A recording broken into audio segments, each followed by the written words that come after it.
I remember the first time I saw her, and I'll tell you honest, it's a moment that sits in me still, the way a splinter does when you can't get at it with a needle, always there, always reminding you of the wood that put it there. She didn't cry, didn't call out, didn't even look at the crowd that had gathered to gawk at her like she was livestock being sold by the pound. She just stood on that wooden platform in the middle of Harlan County, Texas, with her chin dropped and her hands folded at her sides, like she had already decided the world didn't want her and she wasn't about to argue the point. She was 3 years old, 39 pounds, eyes the color of a storm cloud that had been sitting too long over dry ground. The auctioneer laughed when he brought her out, said something about the county running low on merchandise. The crowd laughed too, a nervous, ugly kind of laughter that people use when they don't know what else to do with a thing that makes them uncomfortable. They called her defective. Someone in the front row said she was touched in the head. And somewhere in the back of that crowd, a man in a black hat went very, very still. Before we go any further into Lila Grace's story, I want to ask you something from the bottom of my heart. If you believe a child should never be thrown away, if you believe that every soul, no matter how small or how broken, deserves a chance to be held, then hit that subscribe button right now and tell me what city you're watching from today, because this little girl's story is about to take you to a place that I hope you never forget. Drop your town in the comments. I want to see how far the truth travels. Now, let's go back to that auction platform, because what happened next changed everything. The morning it happened, the sky over Dalworthington was the color of an old bone. October had come in mean and early, the kind of cold that cuts through a wool coat like it's nothing but paper. The elm trees along the courthouse square had already given up their leaves, and they lay in piles against the boardwalks, dry and brittle, crackling under the boots of folks who had come into town for the weekly market day. The storefronts, Dobbs Dry Goods, the feed and grain, the land surveyor's office, all looked gray and tired, like the whole town had decided to hunker down and wait for spring. By 9 o'clock, a crowd had gathered outside the county clerk's office. Not a big crowd, maybe 40, maybe 50 people. Farmers in worn-out coats with hay sticking to their sleeves. Shopkeepers with their aprons still tied, smelling of coffee and kerosene. A few women with their shawls pulled tight, whispering behind gloved hands. They had come for what the posted notice called a charitable placement auction for ward children of Harlan County. The notice had been tacked to the post office door for 2 weeks. It was written in clean official script, and it used words like opportunity and placement and community support. What it did not say, what no piece of paper ever says, was that the county was out of money. The county asylum was out of patience, and the children inside that asylum had run out of people willing to fight for them. There were 4 children on the list that morning. 3 of them were boys, older, able-bodied, already drawing interested looks from the farmers who needed an extra hand for the winter harvest. The county officer running the proceedings, a heavy-set man named Gerald Pruitt, moved through those 3 quickly. He talked about their ages, their strength, their usefulness. He used the word investment 4 separate times. 2 of the boys were claimed within 20 minutes. The third, 11 years old, missing 2 fingers from a threshing accident, took a little longer. But eventually, a dry goods merchant from the north end of town stepped forward with a nod. The boy climbed down from the platform and followed the merchant without looking back. Then Pruitt cleared his throat. He looked down at his list, and something in his expression shifted, a tightening around the eyes, a small, almost imperceptible settling of the shoulders. He had been dreading this part. "Last one," he said. He said it the way a man announces the runt of a litter. Female, age 3, name recorded as Lila Grace Carter, parents deceased, no known relatives. Transferred from the Whitmore County Asylum for dependent children 6 weeks ago, after the asylum determined she could not be. He paused, squinting at the paper like he was reading a foreign language. Successfully integrated into group care. A murmur moved through the crowd. "What's wrong with her?" a woman near the front called out. Pruitt shrugged. "She don't speak. Don't respond normally." Asylum director called her nonverbal and emotionally compromised. Their words, not mine. "Sounds like trouble," someone muttered. "Is she sick?" another voice asked. "They say not physically," Pruitt said, But I'll be honest with you folks, she ain't what you'd call an easy proposition." He stepped back, and from the doorway of the clerk's office, a woman emerged. She was tall and lean, with iron-gray hair pinned back so severely it looked painful. She wore a dark dress that seemed to soak up whatever light tried to touch it. This was Mrs. Eleanor Whitmore herself, director of the asylum, a woman who had driven 3 hours from Whitmore County that morning specifically to oversee what she called the final resolution of the Carter case. She was holding the child by the wrist. Not by the hand, by the wrist. The little girl she dragged forward wore a dress that had once been white and was now the color of old dishwater. Her feet were bare on the cold wooden platform. Her hair, brown, fine, tangled, hung across her face in strings. She was so small that the platform itself seemed too big for her, like a stage built for a performance she had never agreed to be part of. She didn't cry. She didn't struggle against Mrs. Whitmore's grip. She didn't look at the crowd. She looked at nothing. Her eyes, dark gray, the kind of gray that comes from staring at the sky for too long and realizing it doesn't see you back, were fixed on a point somewhere below the horizon. Not the ground, not the people, somewhere in between. A middle distance where the world existed but had no claim on her. The crowd reacted, not with horror, not with compassion, but with the particular discomfort of people confronting something they would rather not acknowledge. "Lord, she looks half gone already," a man near the back said. "She's touched," another said. "You can see it." "Shame," a woman said quietly.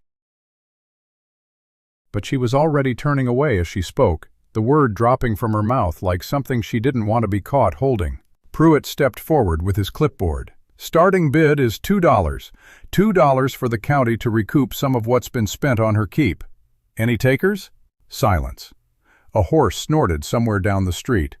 A child in the crowd started crying and was quickly shushed. $2, Pruitt said again with less confidence. More silence. Mrs. Whitmore's jaw tightened. She looked out at the crowd with an expression that suggested she was not surprised, but was deeply, personally offended. "She is house-trainable," she said. "She is physically capable of simple tasks. She does not misbehave because she does not have the initiative for misbehavior. She would require minimal." "I wouldn't take her for free," a man called out, and several people laughed. The little girl on the stage did not react to the laughter. She had heard that kind of laughter before. She had heard it enough that it had stopped meaning anything. Pruitt lowered his clipboard. "All right then, $1. Somebody give me $1 for the girl and we'll call this done." Nothing. He looked out at the crowd with the expression of a man calculating how much worse his morning could get. "50 cents, he said. 50 cents and she goes with you." A woman near the edge of the crowd shook her head and walked away. Then another person left. Then a farmer who had come only for the boys shrugged, turned his collar up against the wind, and headed back toward the feed store. The crowd was dissolving, drifting apart the way crowds do when the thing they gathered to see turns out to be something they would rather not have seen at all. Mrs. Whitmore looked at Pruitt. "What happens if there are no takers?" she asked. The question was sharp enough that people nearby went quiet. Pruitt didn't answer right away. He looked at his clipboard. He looked at the child. He looked at the crowd that was no longer very much of a crowd. "County would have to determine next steps," he said finally. And anyone who knew what county next steps meant in 1887 felt something cold move through them that had nothing to do with the October wind. It was at exactly that moment that the man in the black hat stepped forward. He had been standing at the back of the crowd the whole time. Most people hadn't noticed him, which was unusual, because Caleb Walker was not a man who disappeared easily. He was 6'2" and built like a man who had spent his entire life being shaped by physical work, broad through the shoulders, lean everywhere else, with hands that looked like they had been forged for gripping things that didn't want to be gripped. He wore a black hat pulled low and a long canvas duster the color of charcoal. His face was the kind of face that had been weathered by enough years outdoors that it was hard to tell exactly how old he was. Somewhere between 35 and the far side of 40, with a jaw that hadn't met a razor in several days, and eyes that were a very light, very clear shade of blue. He had been in Dalworthington for reasons that had nothing to do with an auction. He was there to pick up a land survey for a property adjacent to his ranch. He had ridden in that morning, finished his business at the county surveyor's office, and was walking back to his horse when he heard Pruitt's voice in the square. He had stopped at the edge of the crowd. He had not intended to stay. But then Mrs. Whitmore came through that door with the child, and something in Caleb Walker went very still. He stood there for several minutes, watching. He watched the crowd react. He watched the laughter. He watched the child's face, which never changed, never flickered, never reached out for anything, just stayed fixed in that terrible, empty middle distance. And he recognized it. He recognized it the way you recognize something you have tried very hard to forget. When Pruitt said 50 cents and nobody moved, Caleb reached into the inside pocket of his duster. He pulled out a $5 bill. He walked through what was left of the crowd, and people moved aside for him the way people instinctively move aside for men whose intention is completely clear. He stepped up to Pruitt's table and set the bill down. "Hold," he said. It wasn't loud. He wasn't a man who needed volume to carry weight. He said it the way you say a word when you mean only that word and nothing else around it. Pruitt stared at him. "Walker?" he said. He knew Caleb by sight, the way everyone in the county knew Caleb by sight. The Walker Ranch up in the Northern Territories was one of the largest private landholdings in 3 counties. "What are you?" $5, Caleb said. He nodded at the bill on the table. "For the girl." A stunned silence fell over what remained of the crowd. Mrs. Whitmore stepped forward. Her expression was not relief. It was something much closer to suspicion. "Mr. Walker, you are a single man living in an isolated property with no—" "I'm aware of what I am," Caleb said. He didn't look at her. He was looking at the child on the platform. "Is there a legal objection to my bid, or isn't there?" Pruitt looked at Mrs. Whitmore. Mrs. Whitmore looked at Caleb. Caleb looked at the child. "No legal objection," Pruitt said finally. "But Mr. Walker, you understand this is a formal county placement, not a—" "I understand what it is," Caleb said. "Get her down from there." Nobody moved for a moment. Then Caleb walked to the edge of the platform and held out his hand toward the little girl. Not to take her wrist, not to pull her, just held it out, open palm up, like an offer she could refuse. She looked at it. For the first time since she had been brought out onto that stage, her gray eyes moved. They dropped to his hand. They stayed there for a long moment, 3 seconds, 4, 5, while the crowd watched and nobody breathed, and the October wind pushed a handful of dry leaves across the square. She didn't take his hand, but she stepped off the platform toward him. It wasn't much. It wasn't trust. It wasn't even a decision in any way she could have explained. It was something much smaller, an instinct toward the one thing in her immediate world that wasn't loud, wasn't rough, wasn't taking from her, something that was simply still. She stepped down from the platform and stood next to Caleb Walker. She was so small beside him that several people in the crowd felt something move in their chest that they would spend the rest of the day trying to name. "Papers," Caleb said to Pruitt. Pruitt processed the placement documents with hands that were slightly unsteady. He was a man who had handled hundreds of county transactions, and this one, he already knew, was the one he was going to think about at odd moments for the rest of his life. Not because it was the worst thing he had ever been part of, but because he was not entirely sure whether it was good or whether he had just made a terrible mistake in allowing it. Mrs. Whitmore followed him to the table. "Mr. Walker," she said quietly, dropping her voice below the range of the remaining bystanders, "I want you to understand what you are taking on. This child has been evaluated by 3 separate physicians. She does not speak. She does not form attachments. She does not respond to normal emotional stimuli. She is not—" She paused, weighing her words. "She is not going to become what you might be hoping she will become." Caleb signed the last of the papers without looking up. "I ain't hoping for anything in particular, Mrs. Whitmore." "Then what?" He looked up at her then, those light blue eyes. She needed somebody to step forward. That's the whole of it. He picked up his copy of the documents, folded them once, and tucked them inside his duster. Then he turned back to the child, who was standing exactly where he had left her, still not looking at anything, still perfectly still. He crouched down in front of her. got all the way down to her level, which put his face about even with hers, and he looked at her directly. Not with the pitying expression that adults had been wearing around her for as long as she could remember. Not with the clinical distance of the asylum doctors. Just looked at her, one person to another. "My name is Caleb," he said. "I've got a ranch up north, got horses, got more space than I know what to do with." He paused. "You don't have to say anything, you don't have to do anything, but I'd like you to come with me if that's all right with you." She stared at him. He waited. "We'll ride out today," he said. "I got a good horse. You can ride in front of me if you want. We'll take it slow." She didn't answer. She hadn't answered anyone in 14 months. The asylum records documented the last time she had spoken. She had said the word "mama" in the middle of the night in the dormitory. Exactly once. And then never again. Caleb stood up. He didn't push. He turned toward where his horse was tied, and he started walking.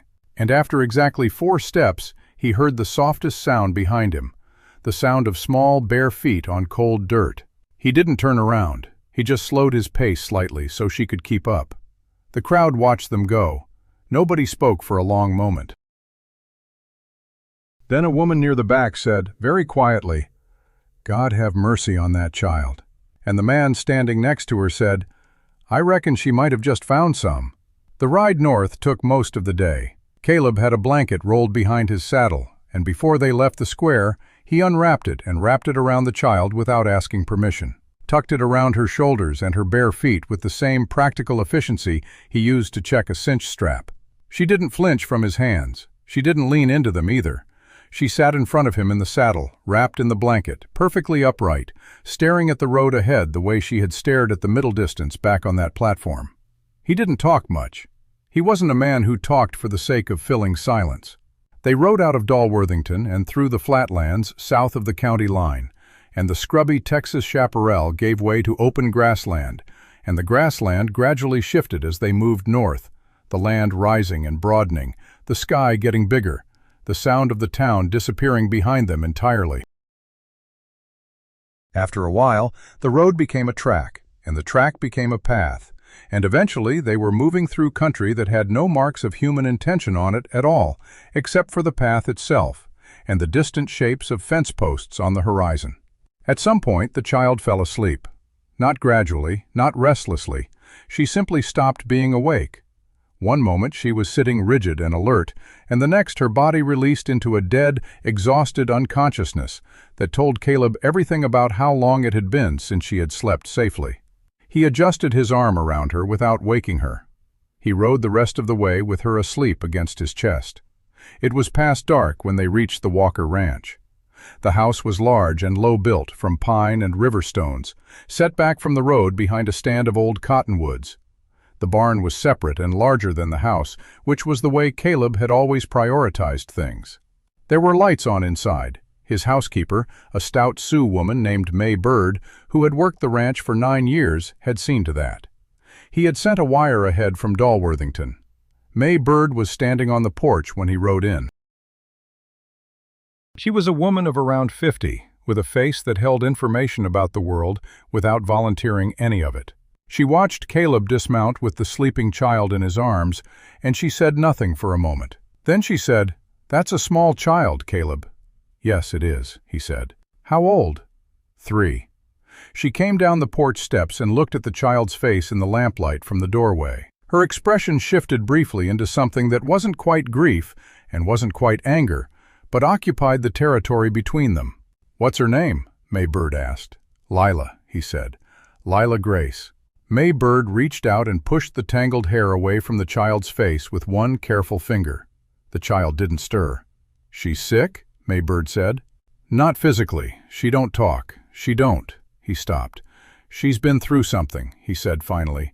"I don't know the whole of it. The asylum sent papers, but I ain't read them all." May Bird looked at him. "You read them at all?" He met her eyes. "I read enough." She nodded once. The nod of a woman who understood that there are things a person decides without needing the full accounting, and that this was one of them. "I made up the room off the kitchen," she said. "Small, but it's warm, closest to the stove." "That'll do," he said. "I put an extra quilt on the bed." "Good. And I left a lamp burning low. He looked at her. In case she wakes up scared, May Bird said simply. Little ones always wake up scared in a new place. He carried the child inside and laid her on the small bed in the room off the kitchen. May Bird had put shoes on her back in Dalworthington, a pair bought from the dry goods store, slightly too large, and now she pulled them off and tucked the quilt around her. The child slept through all of it.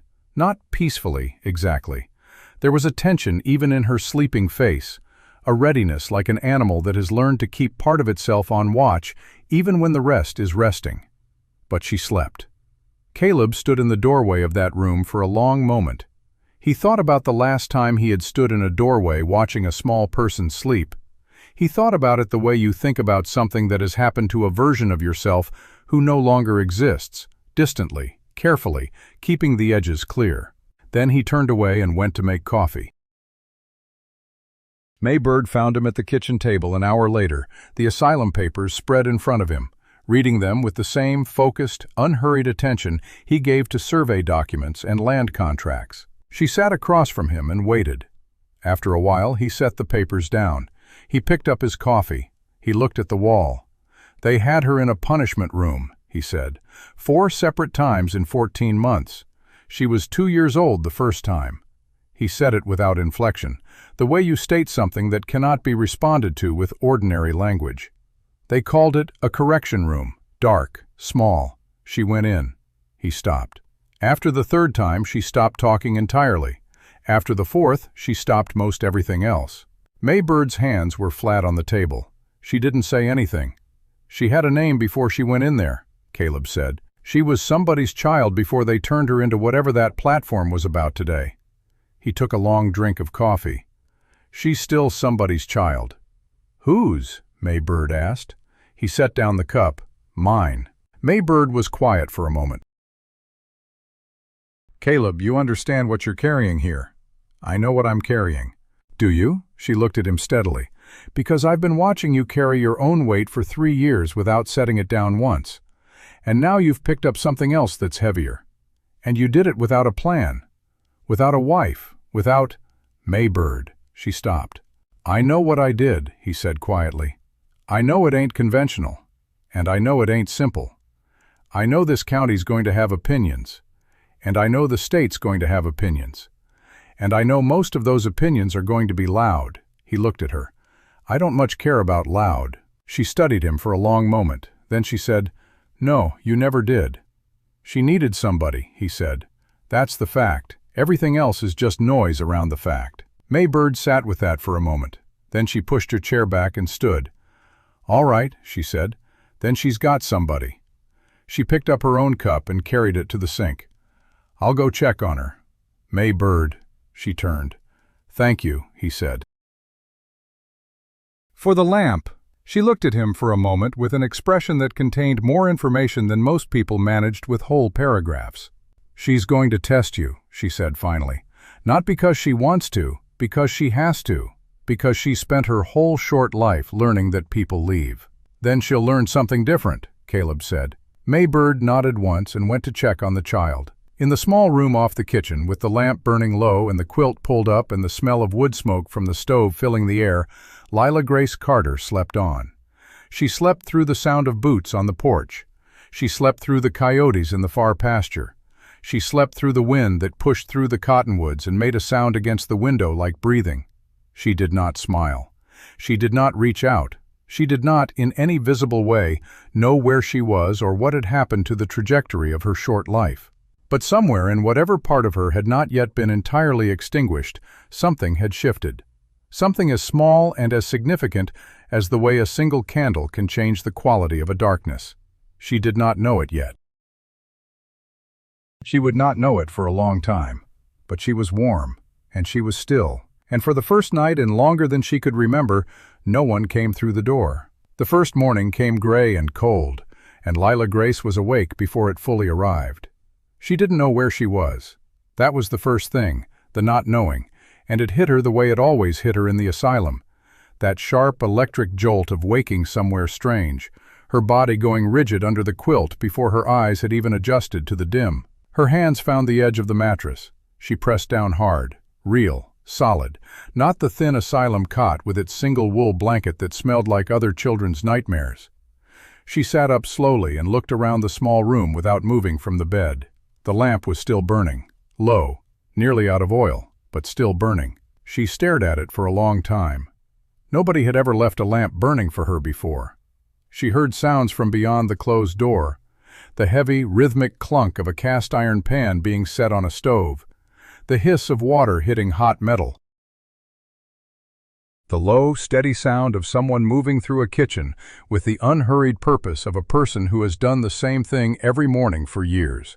Not urgent sounds, not the clanging, institutional noise of the asylum, where every sound was an announcement of something you were either late for or had done wrong. Just morning sounds. She sat on the edge of the bed with her feet hanging above the floor, and she listened. And something in her chest did a thing she couldn't name. A kind of loosening, the way a knot begins to give before it actually releases. She was still sitting there when May Bird opened the door. The older woman did not come in. She stood in the doorframe with a small tin cup in her hand, and she looked at Lila the way she had looked at her the night before, directly, with the unsentimental attention of someone taking honest inventory. Not pity, not the awful softness that adults sometimes aimed at her, that softness that felt like being handed something broken back to yourself. "You're up," May Bird said. Lila looked at her. "I've got oatmeal." She held the cup out slightly, a gesture rather than a demand. "You don't have to eat it, but it's there." She set the cup on the small table beside the door and left without another word. Lila looked at the cup for a full minute before she moved. She took it. She sat back on the edge of the bed and ate the oatmeal with the tin spoon that had been leaning against the inside of the cup. It was warm and plain and slightly too thick, and she ate every bite of it, and then she held the empty cup in both hands because it was still warm. That was how Caleb found her when he knocked on the open doorframe 15 minutes later. Sitting on the edge of the bed in the two large shoes May Bird had put back on her feet, holding an empty cup in both hands, watching the doorway with those storm-gray eyes that seemed to be measuring the distance between herself and whatever came next. He leaned against the frame. He didn't come in. He was holding his own coffee, and he looked at her with that same unhurried directness, that absence of urgency that she had noticed yesterday and couldn't yet categorize. All the adults she had known had been defined by their urgency, what they wanted from her, how quickly they wanted it, how badly they reacted when they didn't get it. "May Bird makes oatmeal every morning," he said. "Has for 9 years. I've never once been able to convince her to make it thinner." He took a drink of coffee. "Just so you know what to expect." She looked at him. "I'm going out to the barn in about 10 minutes, he said. "You can come if you want. You don't have to." He pushed off the doorframe. "Either way, the door's open." He left. No command, no expectation dragging behind him like a rope. She sat there for 4 minutes. Then she got up and followed him. The barn was large and warm, with the specific animal warmth of horses and hay, and it smelled like everything she had never been allowed near in her life. She stopped just inside the door, not from fear, but from the simple, overwhelming fact of it. The size, the smell, the sound of 4 large animals shifting in their stalls, breathing, snorting, the soft percussion of hooves on packed earth. Caleb was at the far end already working. He didn't look up when she came in. He moved from stall to stall with the economy of a man who has done something so many times it has become part of his body rather than his mind. And he talked to the horses as he went, not in the voice people use when they think someone is listening, but in the low, private voice of genuine conversation. "Easy, Colonel. You know you don't like the cold mornings. I know you don't. Here." He produced something from his coat pocket, an apple cut into quarters, and held it flat on his palm for the large bay in the first stall. The horse took it with delicate precision, and Caleb scratched its jaw with the same hand, unhurried. Lila watched from just inside the door. He moved to the second stall, then the third. He talked to each of them. He didn't once look at her directly, but she understood in some wordless way that he knew exactly where she was, that her presence had registered and been accepted without announcement. It was the fourth stall she eventually moved toward without planning to. The horse in the fourth stall was different from the others, younger, lighter, a pale gold mare with a dark mane, who was watching Lila approach with large, calm, enormously patient eyes, not moving. Not retreating, just watching in exactly the way Lila was watching her. Lila stopped 2 feet from the stall gate. The mare stretched her nose toward the gate, not reaching, just orienting, and exhaled a long, warm breath that touched Lila's face. Lila went absolutely still. "That's Sunny," Caleb said from the next stall over, his voice neutral, conversational. "She was born on this ranch. She's never been anywhere else. She don't know anything but kindness." He paused. "She picks her people, that one. Doesn't let just anyone close." He left it there. No instruction, no encouragement. Lila raised her hand. It took a long time, her hand coming up slowly, the way a person moves underwater, and her fingers extended toward the mare's nose, trembling slightly, not from fear, but from the effort of overriding 14 months of learned stillness. The mare didn't pull back. The warmth of it, the actual physical warmth of the horse's breath against her palm, hit Lila somewhere in the back of her ribs, behind the place where she kept everything locked. It didn't break anything, but it pressed gently against the lock. She stood there with her hand against Sunny's nose and didn't move for a long time. Caleb finished his work in the barn. He didn't hurry. When he finally passed behind her on his way to the door, he said simply, "She likes you," and kept walking. That was the first morning. The days that followed built on each other in small ways that Caleb did not try to accelerate and Maybird did not try to name. They established routines without announcing them as routines. Breakfast at the same time, the walk to the barn at the same time, the long, quiet evenings by the fire where Maybird sewed and Caleb read or worked on his land ledgers, and Lila sat on the braided rug near the hearth and did nothing in particular, which was its own kind of doing. She ate, she slept. She began to learn the architecture of the ranch, where the safe places were, where the sounds came from, who was who. She did not speak. Maybird did not push it. Caleb did not push it. They talked to her constantly and required nothing back. Maybird narrating her cooking in a steady, informative stream, Caleb explaining what he was doing in the barn as though she had asked. Both of them operating on an understanding they had never actually discussed, that a person who has been punished for having a voice will only find it again when the punishment stops being present, even as a possibility. On the 4th day, something shifted. It wasn't the shift Caleb had been hoping for without admitting he was hoping for it. It was smaller than that, and bigger than that at the same time. He was cleaning tack at the barn workbench when he heard Maybird's voice from the house, sharp, worried. "Caleb!" He was out the barn door and across the yard in seconds. He came through the kitchen doorway to find Maybird standing by the back door with both hands pressed to her mouth, and Lila Grace standing in the middle of the kitchen floor with a broken ceramic bowl around her feet and her arms wrapped tight around her own chest. Her eyes closed, rocking slightly, making a sound in her throat that wasn't language but was something, a thin, keening pressure. Not crying, not screaming, the sound of a person who has hit the edge of something. The bowl had been on the table. She had reached for it, for the first time, reaching for something, and it had slipped. Caleb crouched down in front of her, not grabbing, not touching, just putting himself at her level, in her field of vision. "Lila." The sound kept coming, her arms pressed tighter around herself. "Lila, look at me." Her eyes opened. They were flooded not with tears exactly, but with the terrible pressure of tears that have been held back so long the body has forgotten how to release them. "It's a bowl," he said. "It's just a bowl. Bowls break. There's no trouble here." She was shaking. "No one is going to punish you," he said. Quiet, absolute. "Not today, not tomorrow, not ever in this house. You understand me?" She looked at him, those brimming gray eyes searching his face for the thing she had been trained to look for, the lie behind the kindness, the cost attached to the softness. She looked and looked. She didn't find it. The shaking eased slightly. Her arms loosened around her own chest slightly. He sat down on the kitchen floor, right there on the floorboards among the broken pieces of bowl, and he sat cross-legged and waited. And after a moment, Lila Grace sat down too, 2 feet in front of him, and they sat there together in the wreckage of the bowl, while May Bird quietly went for the broom and swept around them both without a word.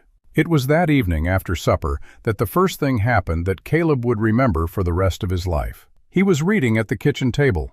May Bird had gone to her room. The fire had burned down to coals, and the kitchen was warm and orange-lit and quiet, and Lila was on the braided rug near the hearth the way she always was, doing nothing, which he had come to understand meant she was doing something internal that he couldn't see. He became aware that she had moved. She was standing next to his chair. She had crossed the room without making a sound, which he realized, with a quiet jolt, was a skill rather than an accident.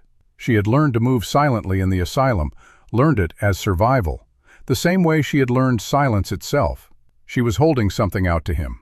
It was the spoon from her supper, just the spoon, cleaned and held out in her small hand with a kind of grave, deliberate intention. Not spontaneous, not accidental. A thing she had decided to do and done. He looked at the spoon. He took it. "Thank you," he said, and meant it as completely as he had ever meant anything. She turned and went back to the rug. She sat back down. She did not look at him again. But in the set of her small shoulders, in the particular quality of the stillness that followed, something had changed. Something had been offered and received without damage. Something had moved between them and come back whole. It was only a spoon. It was not only a spoon. 3 weeks later, the letter arrived. Caleb read it at the kitchen table on a Tuesday morning while May Bird made biscuits, and Lila sat in her usual place near the hearth, with Sonny visible through the window. The mare had started appearing at the paddock fence nearest the kitchen whenever Lila was inside, which May Bird had declared to be a clear sign from the universe that some connections were simply decided in advance of the people involved. The letter was from the State Welfare Office in Austin. It was written in precise official language, and it said, in the particular tone of bureaucratic documents everywhere, that the placement of Lila Grace Carter with Caleb Walker of Walker Ranch had been flagged for review, as it did not conform to standard placement protocols, and that an investigator would be visiting the property within 30 days to assess the suitability of the arrangement. Caleb set the letter down. May Bird looked at him from the stove. She had seen his face change, nothing dramatic, nothing most people would catch, but she had known him 9 years. "What is it?" He slid the letter across the table without speaking. She read it. Her jaw tightened. She set it back down. She turned back to the stove and said, in a voice careful and controlled, "They have no grounds. They don't need grounds to investigate. They need grounds to remove." The word landed in the kitchen. Remove. They both went quiet for a moment, and in that quiet, Lila looked up from the rug. She had been watching the horses through the window. She had heard no specific words that would explain the shift in the room, but she felt it, the way you feel a change in temperature before you identify its source. She looked at Caleb with those sharp, reading eyes. He looked back at her. He made sure his face was steady. "It's fine," he said. She looked at him. "I promise," he said. She went back to the window. May Bird turned and looked at Caleb over her shoulder. What passed between them was not a conversation, because it didn't need to be. What passed between them was the shared understanding that a promise had just been made to a child who had been given promises before, promises that cost nothing and kept nothing, and that this one was going to cost something, and it was going to be kept anyway. He folded the letter and put it in his coat pocket.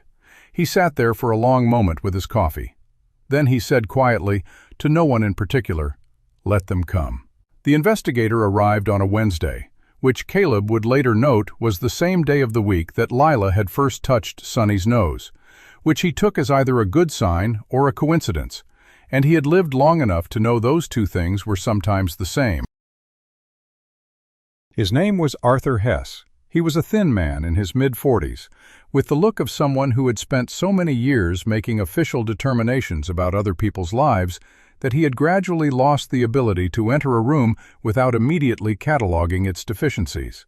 He came in a state-issued buggy with a leather satchel full of forms and a preliminary report that May Bird, catching a glimpse of it from the hallway, described afterward as the most words she had ever seen written about a man she respected, to say the least amount of anything useful. Caleb met him on the porch. He did not offer coffee immediately, which was a deliberate choice. He offered his hand first, shook firmly, and looked Hess directly in the eyes in the way of a man who has nothing to hide and is not going to perform the guilt of someone who does. "Mr. Walker," Hess said, opening his satchel before he had even properly stepped onto the porch. "I want to be straightforward with you. This is a routine welfare assessment. I have no predetermined conclusion. I am here to observe and report." "Then come in," Caleb said, "and observe." Hess came through the front door and stood in the main room with his satchel open and his eyes moving across everything with that cataloging gaze. The furniture, the floor, the fire, the cleanliness of the windows, the books on the shelf, the braided rug near the hearth. Every detail registered on his face as data, nothing registered as warmth. Then Lila appeared in the kitchen doorway. She had heard the buggy. She had heard the voices. She had come to the kitchen doorway the way she came to most thresholds now, not hiding, not retreating, but not committing either. 1 foot in, 1 foot out, watching. Hess saw her, and his expression did the thing that Caleb had been watching for and dreading. The professional softening, the particular recalibration of an official confronted with the subject of his file in actual physical form. His eyes went from the room to the child and back to the room, and he wrote something in the margin of his form. "This is Lila," Caleb said. Hess nodded. He crouched down. He did it with the practiced manner of a man trained to appear non-threatening, which was different from actually being non-threatening. And Lila noticed the difference the way she noticed most things, completely. "Hello, Lila," he said in a voice slightly too high and slightly too careful. "My name is Mr. Hess. I'm just here to visit for a little while, all right?" Lila looked at him. She looked at Caleb. She looked back at Hess. Then she turned around and walked back into the kitchen. Hess straightened up. He wrote something else on his form. "She don't warm to strangers quickly," Caleb said. "That's not the house. That's what was done to her before she got here." "Of course," Hess said, in the tone of a man noting an objection rather than accepting it. May Bird appeared from the kitchen with the coffee that Caleb had withheld from the porch, because May Bird operated according to her own hospitality calculus, which held that you could distrust a man and still give him coffee, because the coffee was not about the man.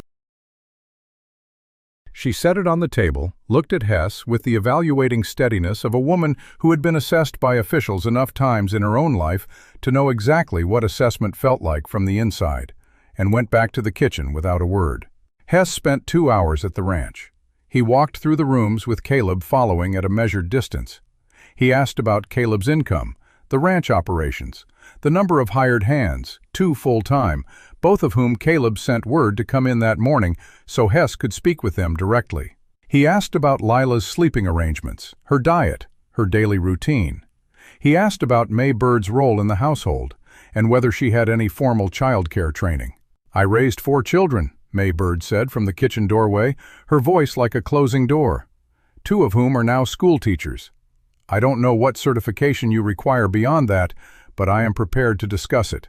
Hess wrote something on his form and did not discuss it. He asked to spend a few minutes with Lila alone.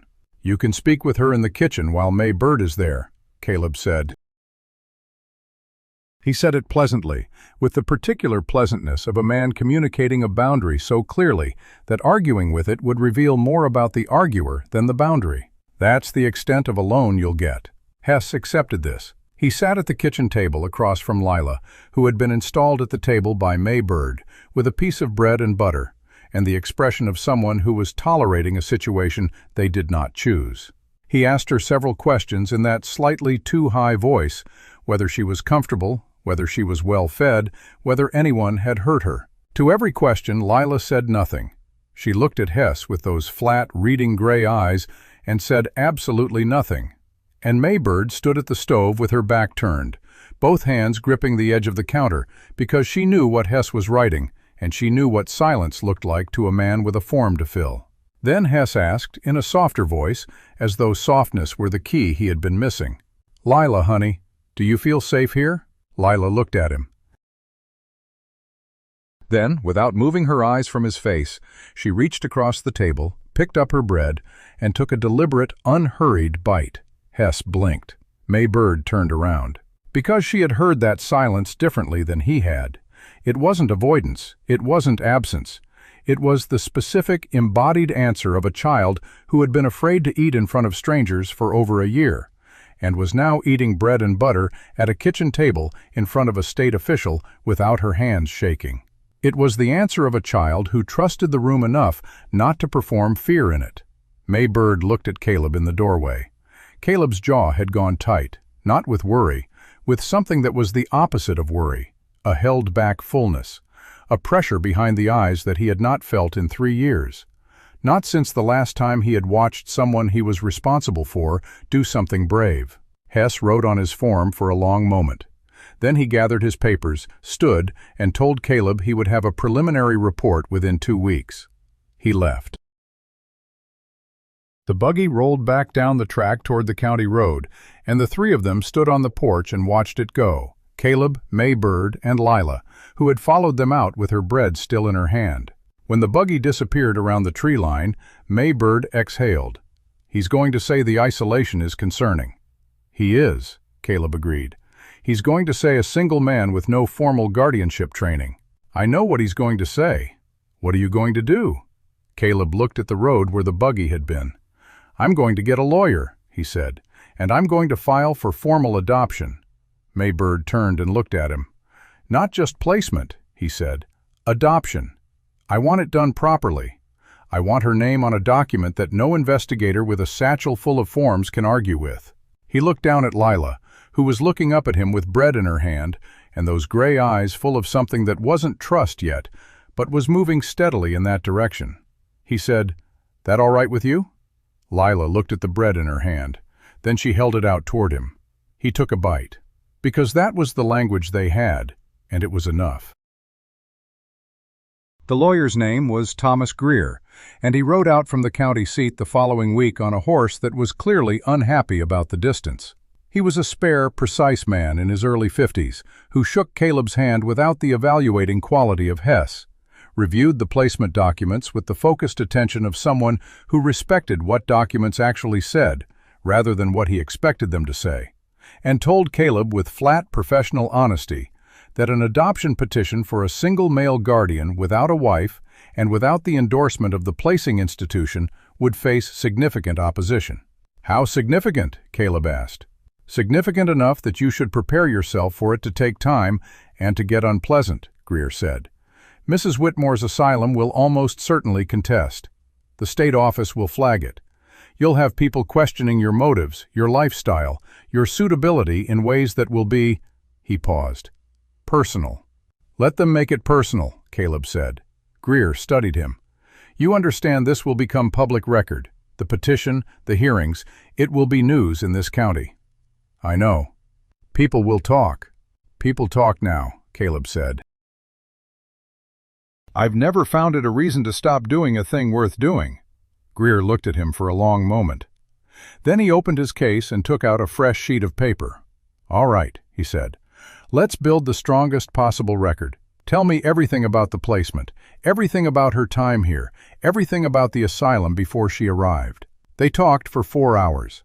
May Bird brought lunch halfway through and stayed, contributing details about Lila's daily life with the precision of a woman who had been storing them unconsciously since the first morning, as though she had known on some level that the record would eventually be needed. Lila spent most of those 4 hours in the barn with Sonny.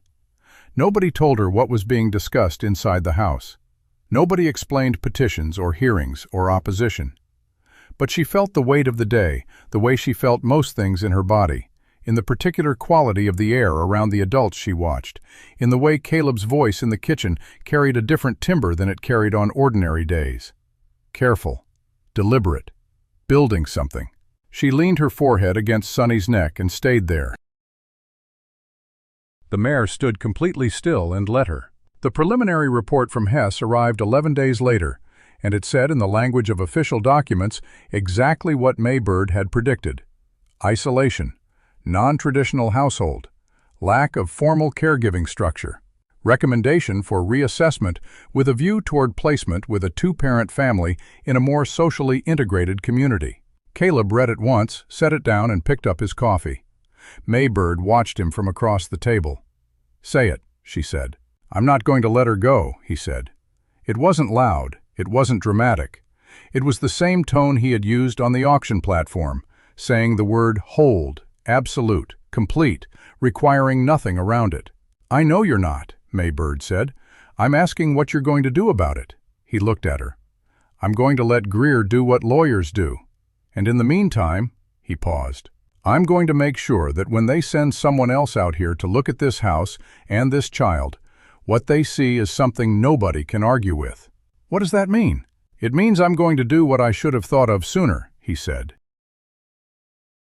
"I'm going to ask people to tell the truth." And he spent the next 2 weeks writing. He wrote to the houses of men he had known for 20 years, ranchers, merchants, the county doctor who had been called out to the ranch to examine Lila 3 weeks after her arrival, and who had written in his notes, with the unusual candor of a man who still believed medicine was about people, that he had rarely seen a child in a placement situation demonstrate such clear evidence of improved physical and emotional baseline in so short a time. He wrote to the schoolteacher in the next township, a woman named Ruth Carey, who had known his wife and who agreed without hesitation to submit a character statement to Greer's office. He wrote to the minister, who surprised him by not needing any convincing at all. "I saw what happened at that auction, Caleb," the minister said at his door, his coat still on from the evening service. "I was there. I didn't step forward, and I've thought about that every day since. The least I can do now is say in writing what I should have said out loud then." Caleb nodded. He didn't say the minister should have stepped forward.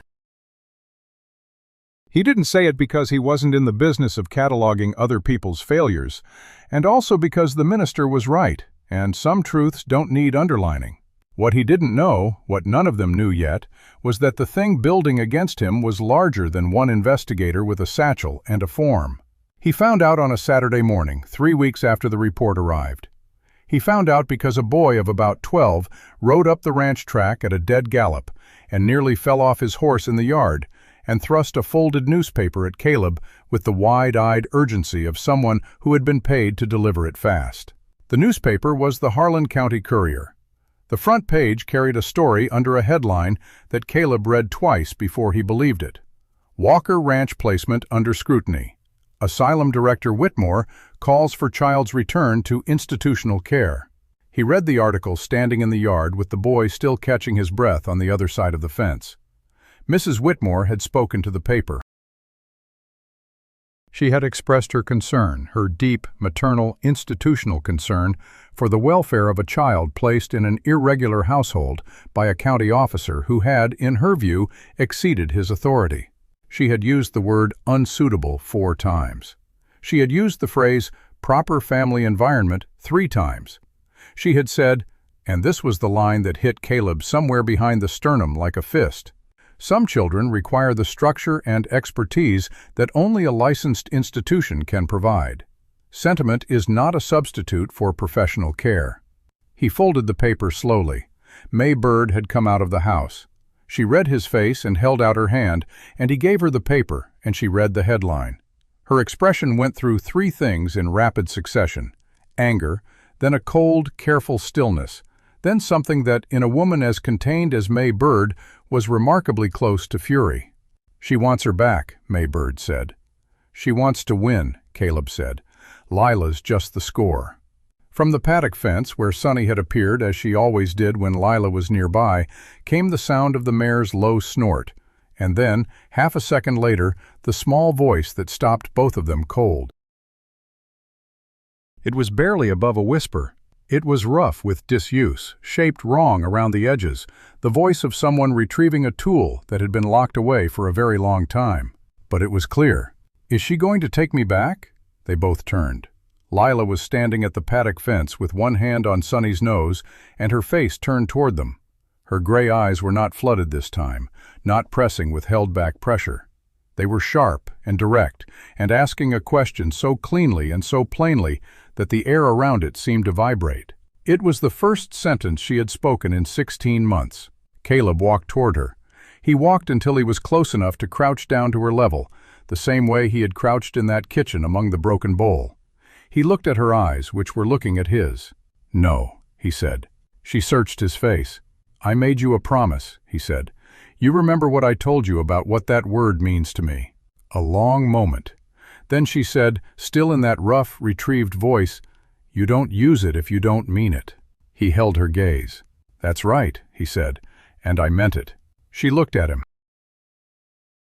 She looked at May Bird over his shoulder, who was standing very still in the yard with the newspaper at her side, and her eyes bright with something that would never in 1,000 years be called crying, because May Bird did not cry, but which was what crying would have looked like in a woman built the way May Bird was built. Lila turned back to Sonny.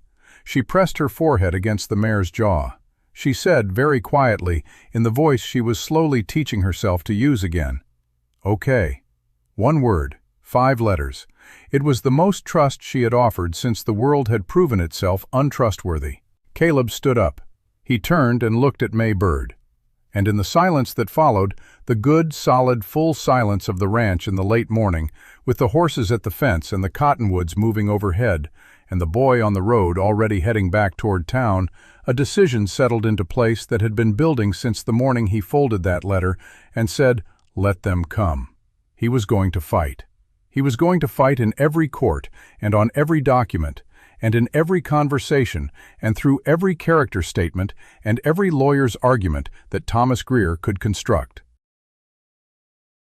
He was going to fight the way a man fights when he is defending something that is not abstract, not a principle, not a position, but a specific, particular, irreplaceable human being who had just said his word back to him in a voice she had not used in over a year. And he was going to win.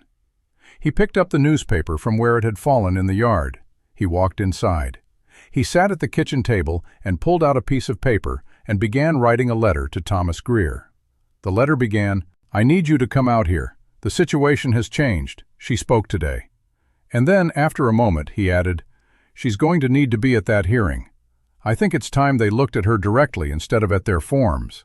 He folded the letter. He addressed it. He set it by the door to go with the afternoon rider. Then he made coffee, and he waited for the next move. And he was not afraid. The letter went out with the afternoon rider, a gangly teenager named Ezra Cole, who worked the mail run between the Northern Territories and the county seat twice a week. He took the envelope from Caleb's hand with the solemnity of a boy who understood that some pieces of paper mattered more than others, tucked it into his leather satchel, and touched the brim of his hat before kicking his horse into a trot down the ranch track. Caleb stood on the porch and watched until the dust settled and the cottonwoods swallowed the sound of hooves. May Bird came up behind him. She didn't say anything.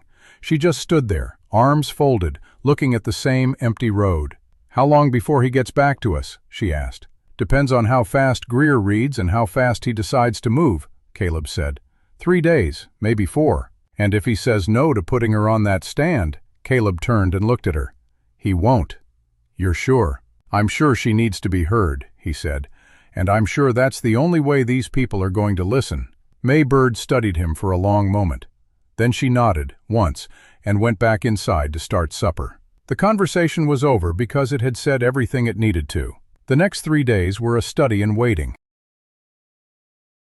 Caleb threw himself into the physical work of the ranch with a concentration that bordered on compulsion, mending fence lines that didn't need mending, reshingling a section of the barn roof that would have held for another year, splitting enough firewood to last through a winter that hadn't yet fully arrived. He worked until his shoulders ached and his hands were raw, and he did it because the alternative was sitting still and thinking about that newspaper article. And he had learned long ago that a man who sits still too long with his thoughts will eventually be swallowed by them. Lila watched him work. She didn't interrupt. She had developed the habit of positioning herself at the edge of whatever he was doing, sitting on an overturned bucket near the woodpile, standing at the paddock fence while he worked with the horses, finding a patch of sunlight on the kitchen floor while he sharpened tools at the table. She didn't offer help because she didn't yet know what help looked like, but she watched. And Caleb understood, without needing to be told, that her watching was a form of participation. She was learning the shape of his life, the rhythm of his days, the particular ways he moved through the world. And she was measuring herself against that rhythm, trying to find where she fit. On the second evening, after supper, she did something new. May Bird was washing dishes at the sink, her back to the room, the familiar clink of tin plates against the basin filling the kitchen. Caleb was at the table with his land ledger, the lamp casting a pool of yellow light across the pages. Lila was on the braided rug near the hearth, as usual. Without warning, she stood up. She walked to the dish basin. She picked up a clean plate from the drying rack and held it out to May Bird. May Bird stopped. Her hands went still in the soapy water. She looked at the plate, then at Lila, then back at the plate. Then she took it, very carefully, and stacked it with the others. "Thank you," May Bird said. Her voice was steady, but her hands were not entirely steady as she reached for another plate to wash. Lila did not smile. She did not acknowledge the thanks, but she stayed. She stood beside May Bird at the dish basin, plate by plate, handing each one up as it was washed, until the rack was full and the work was done. Then she walked back to the rug and sat down. Caleb did not look up from his ledger, but he saw it.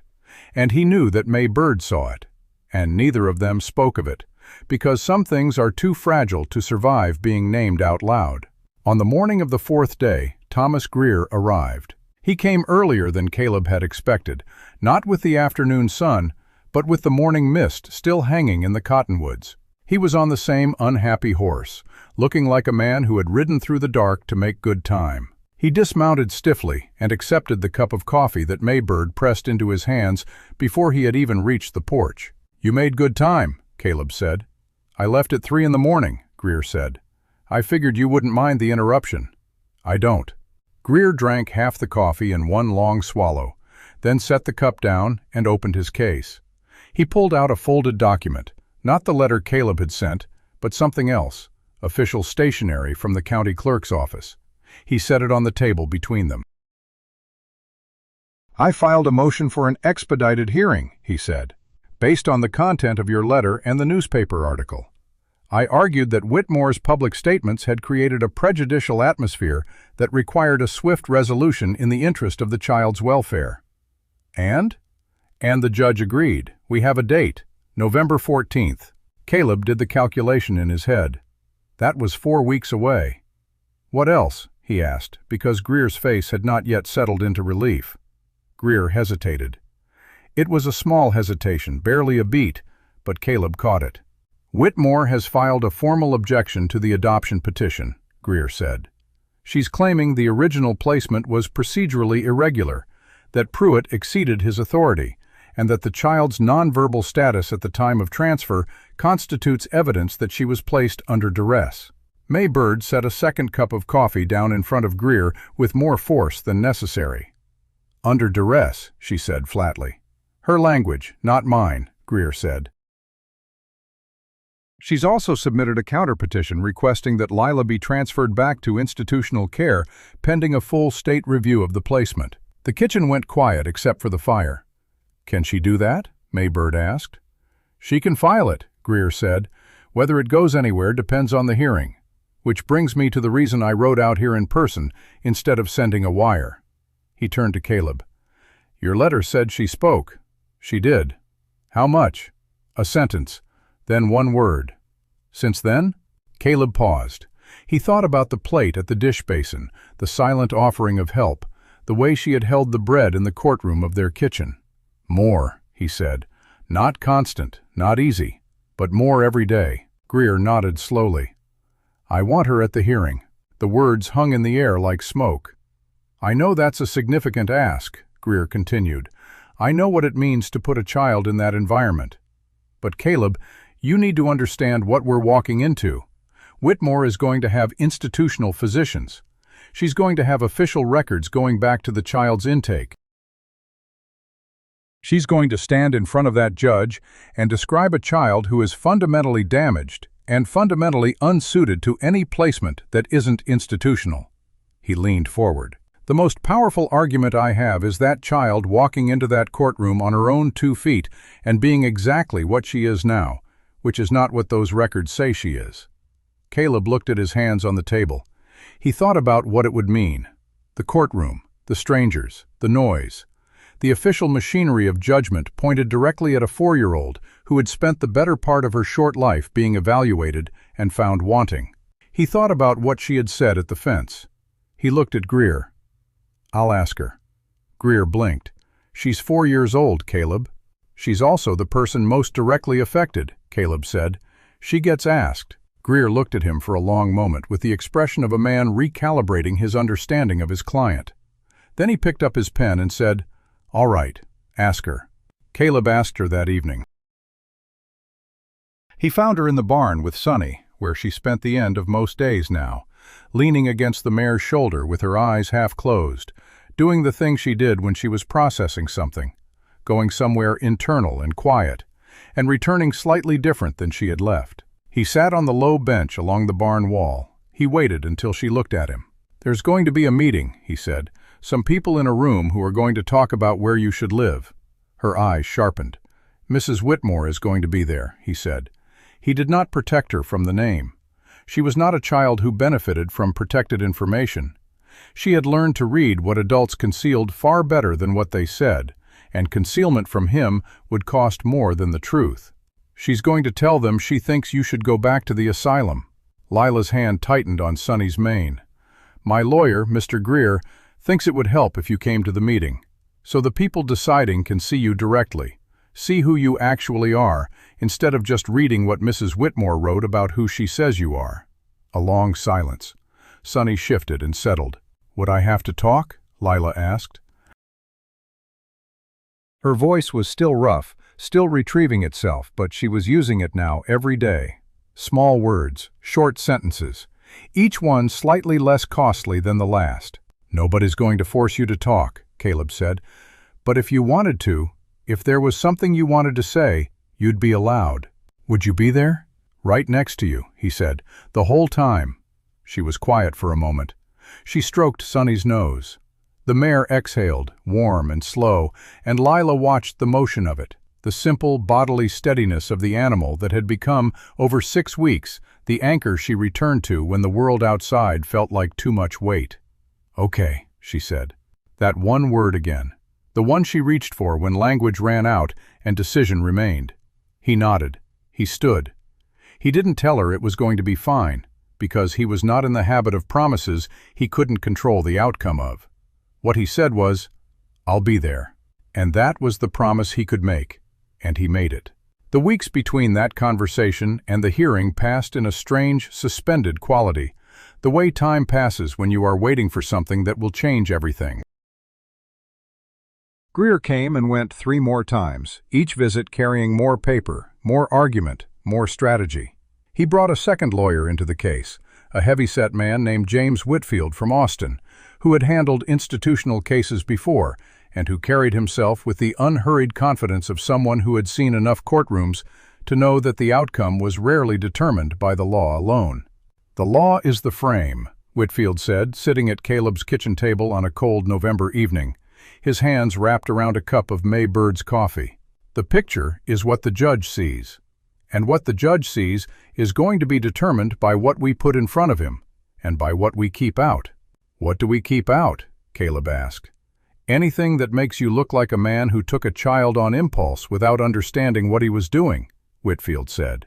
"That's the story they want to tell, that you acted on sentiment, that you were moved by the moment, that you didn't think about the long term.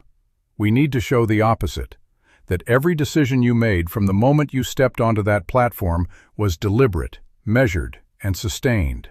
"It was," Caleb said. "I know it was." "Now we have to prove it." They built the case carefully, methodically, like a fence that needed to hold against a hard winter. The county doctor's statement, the school teacher's letter, the minister's affidavit, the testimony of the 2 ranch hands who had watched Lila transform from a hollow-eyed ghost into a child who waved at them from the paddock fence. They collected every piece of evidence that spoke to the reality of her life at the ranch, and they assembled it into a record that Greer said, with the quiet satisfaction of a craftsman, nobody with eyes can refute.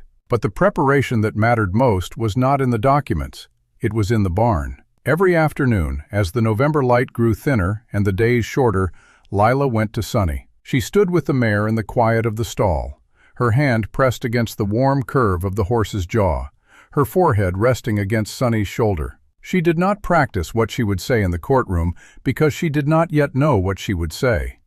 But she practiced the feeling of being steady. She practiced the feeling of being present.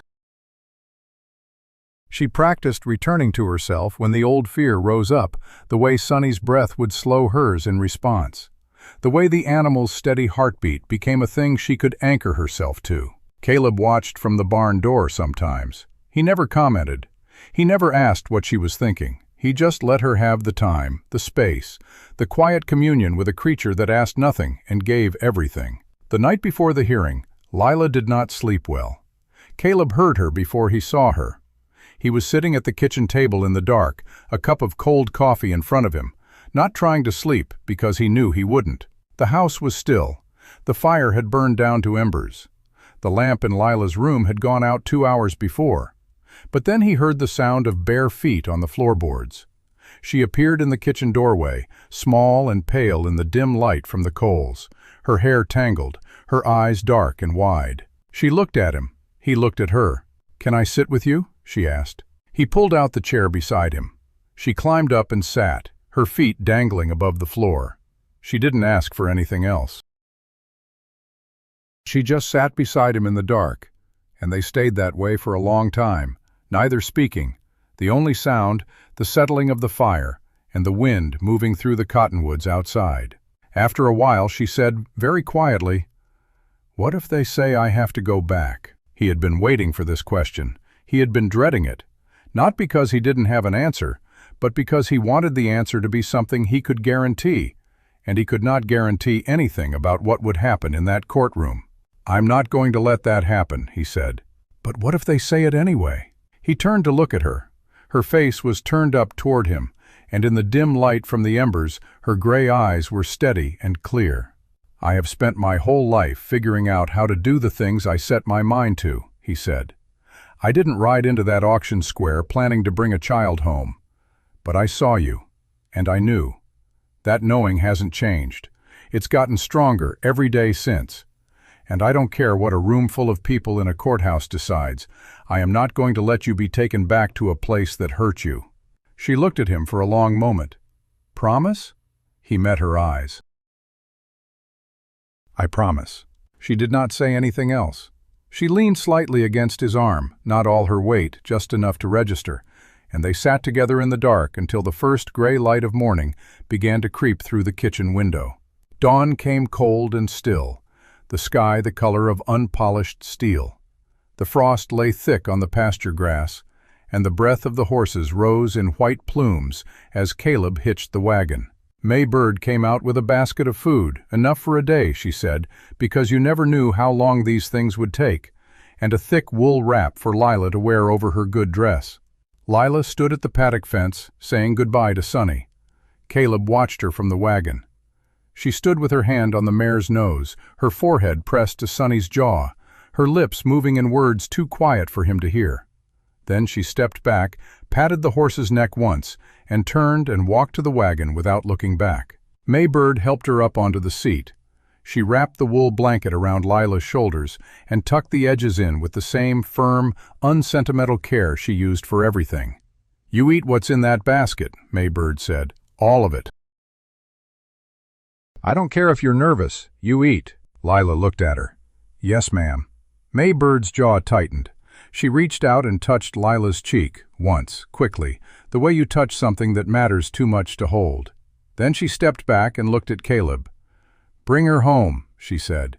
It wasn't a request. Caleb nodded. He took the reins. The wagon lurched forward, and the ranch track unrolled ahead of them, the cottonwoods arching overhead, the frost crackling under the wheels. Lila sat beside him with her hands folded in her lap and her eyes fixed on the road ahead. She did not look back at the ranch. She looked forward, the way she had looked forward on that first ride north, except everything was different now. The stillness in her face was not the emptiness of surrender. It was the concentration of readiness. They rode toward Harlan County, toward the courtroom, toward the woman who wanted to take her back to the dark. And Lila Grace Carter, who had not spoken a word in 14 months and had spoken again only weeks ago, was going to face that woman with the truth of who she had become. Caleb glanced at her once, just before they reached the county line. She was sitting straight and small beside him, her gray eyes clear, her hands quiet, her breath steady. She was not afraid.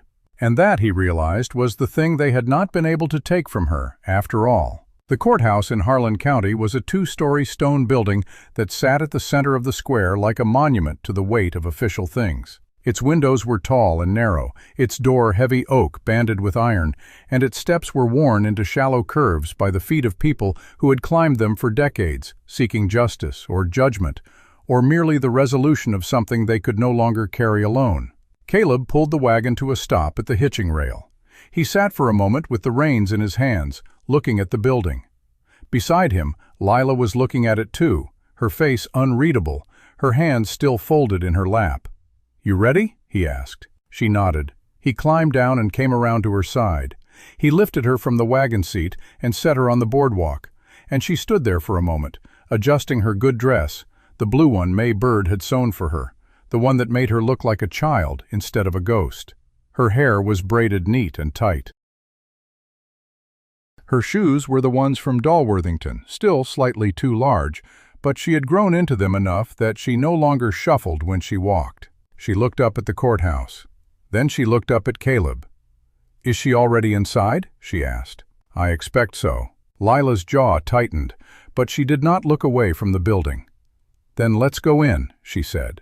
They climbed the steps together, Caleb's hand resting lightly on her shoulder, not guiding her, not holding her back, just letting her know he was there. The door groaned open, and they stepped into the high-ceilinged hallway that smelled of wood polish and old paper, and the particular still air of rooms where important things had been decided for a very long time. Thomas Greer was waiting for them just inside.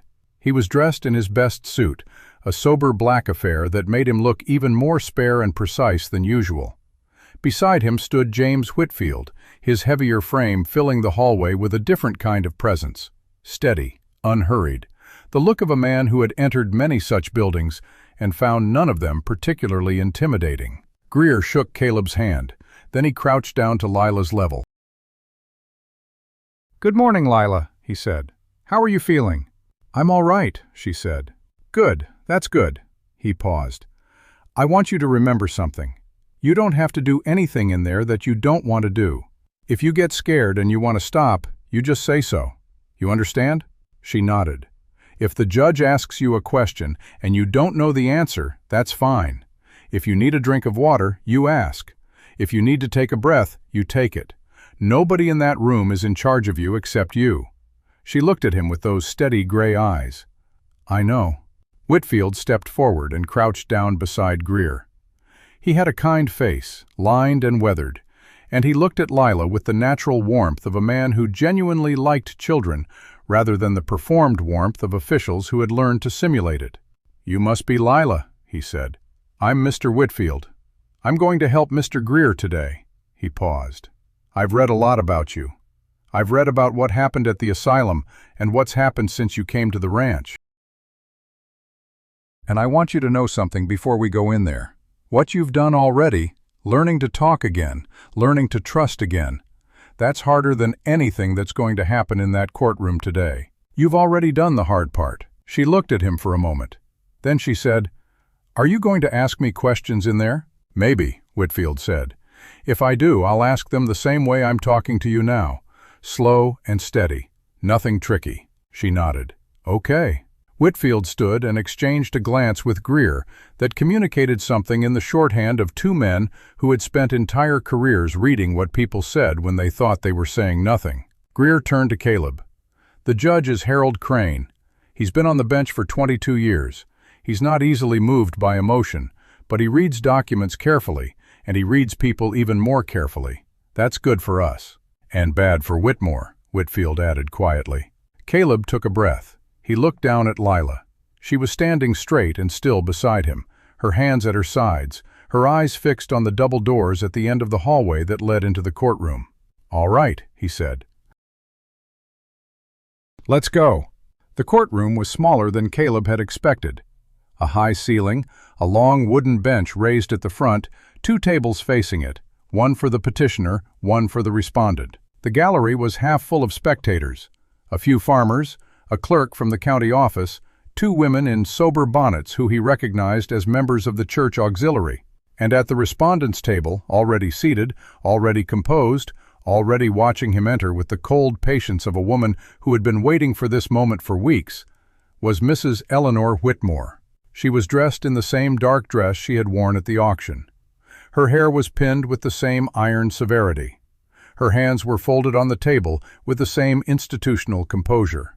She looked at Caleb as he entered, and she looked at Lila, and her expression did not change.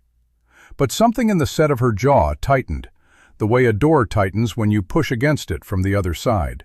Beside her sat a man Caleb did not recognize. A lawyer, presumably, Alderton, the one Greer had mentioned. He was sleek and well-dressed, with the polished ease of someone who spent his life in courtrooms and had learned to treat every hearing as a performance. He nodded at Greer as they entered, the professional acknowledgement of adversaries who respected each other's competence. Caleb led Lila to the petitioner's table. He lifted her onto the chair beside him. She sat with her back straight, her hands in her lap, her eyes moving slowly across the room, cataloging, measuring, assessing the space the way she assessed every new environment. She did not look at Whitmore. Not yet. Greer and Whitfield took their seats. The court clerk, a thin man with wire-rimmed glasses, called the room to order, and Judge Harold Crane entered from a side door. He was a man of perhaps 60, with gray hair and a face that had been shaped by decades of listening to arguments and making decisions. He wore a plain black robe and no ornamentation. He moved to the bench with the unhurried economy of someone who had no need to announce his authority because everyone in the room already knew it was there. He sat. He arranged his papers. He looked at the room over the top of his reading glasses with the expression of a man who had seen a great deal and was not easily surprised. We are here today on the matter of the adoption petition filed by Caleb Walker of Walker Ranch, Northern District, regarding the minor child Lila Grace Carter, currently in his care by county placement. Also before the court is a counterpetition filed by the Whitmore County Asylum for Dependent Children, seeking the child's return to institutional care pending a full review of the original placement. He paused. He looked at both tables. I have read both filings. I have read the accompanying affidavits, the character statements, the medical evaluations, and the institutional records.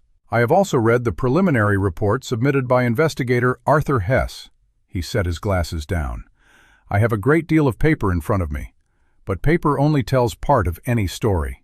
He looked at Greer. Mr. Greer, you filed first. You may present your opening. Greer stood. He adjusted his coat. He walked to the front of the room with the measured steps of a man who knew exactly what he was going to say. Your Honor, he said, this case is not complicated. 6 weeks ago, a child was placed for auction in the town square of Dalworthington. She was offered for 50 cents. No one bid. She was about to be returned to the county, with all that implies, when my client stepped forward and paid $5 for the right to take her home. That is how this child came to be in his care.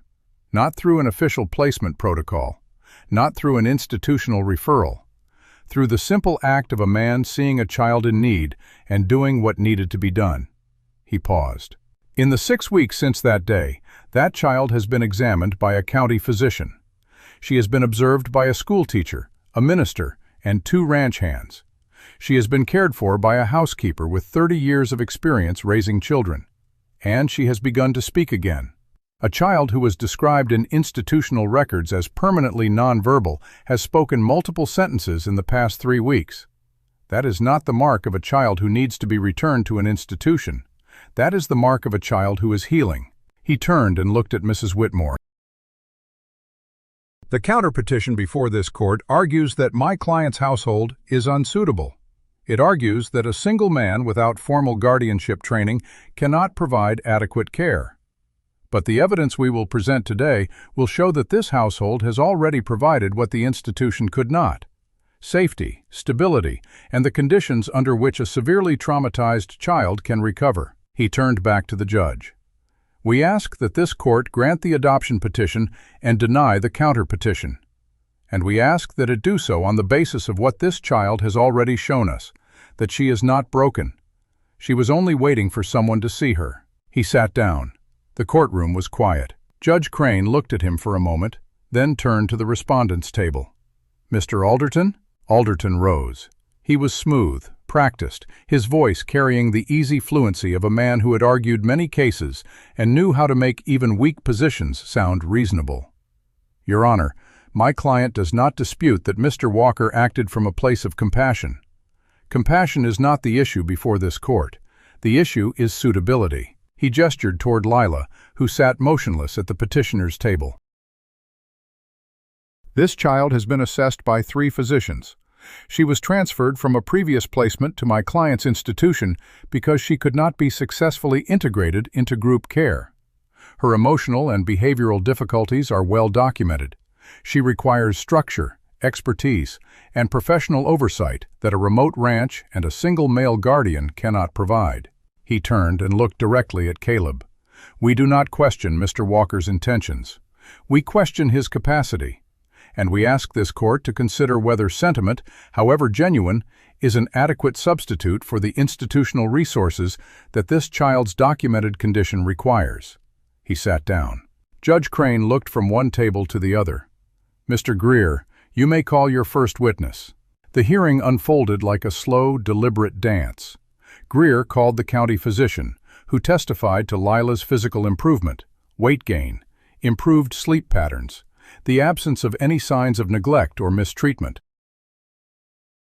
He called the schoolteacher Ruth Carey, who had driven 12 miles to testify that she had visited the Walker Ranch and observed a child who was alert, responsive, and beginning to engage with the world around her.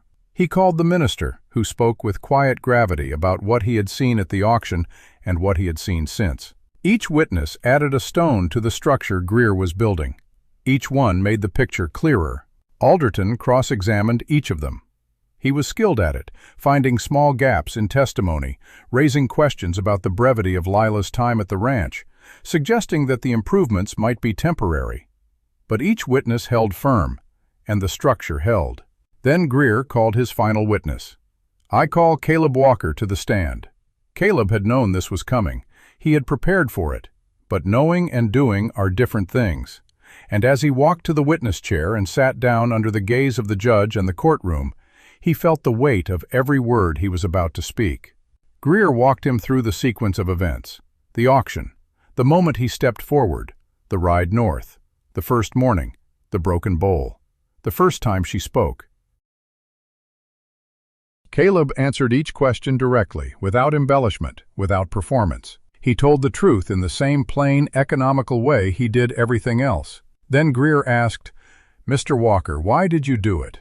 Why did you step forward when no one else would? Caleb looked at him. Then he looked at Lila, sitting at the table with her hands folded, watching him with those gray eyes. Because she needed somebody, he said. And I could be that somebody. And now? Greer asked. What do you want now? Caleb did not hesitate. I want her to be my daughter, legally, permanently. I want her to have a name that means she belongs somewhere, to someone, and that no one can take that away from her. Greer nodded. He turned to the judge. No further questions, Your Honor.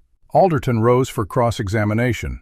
He was polite, even cordial, but his questions were pointed.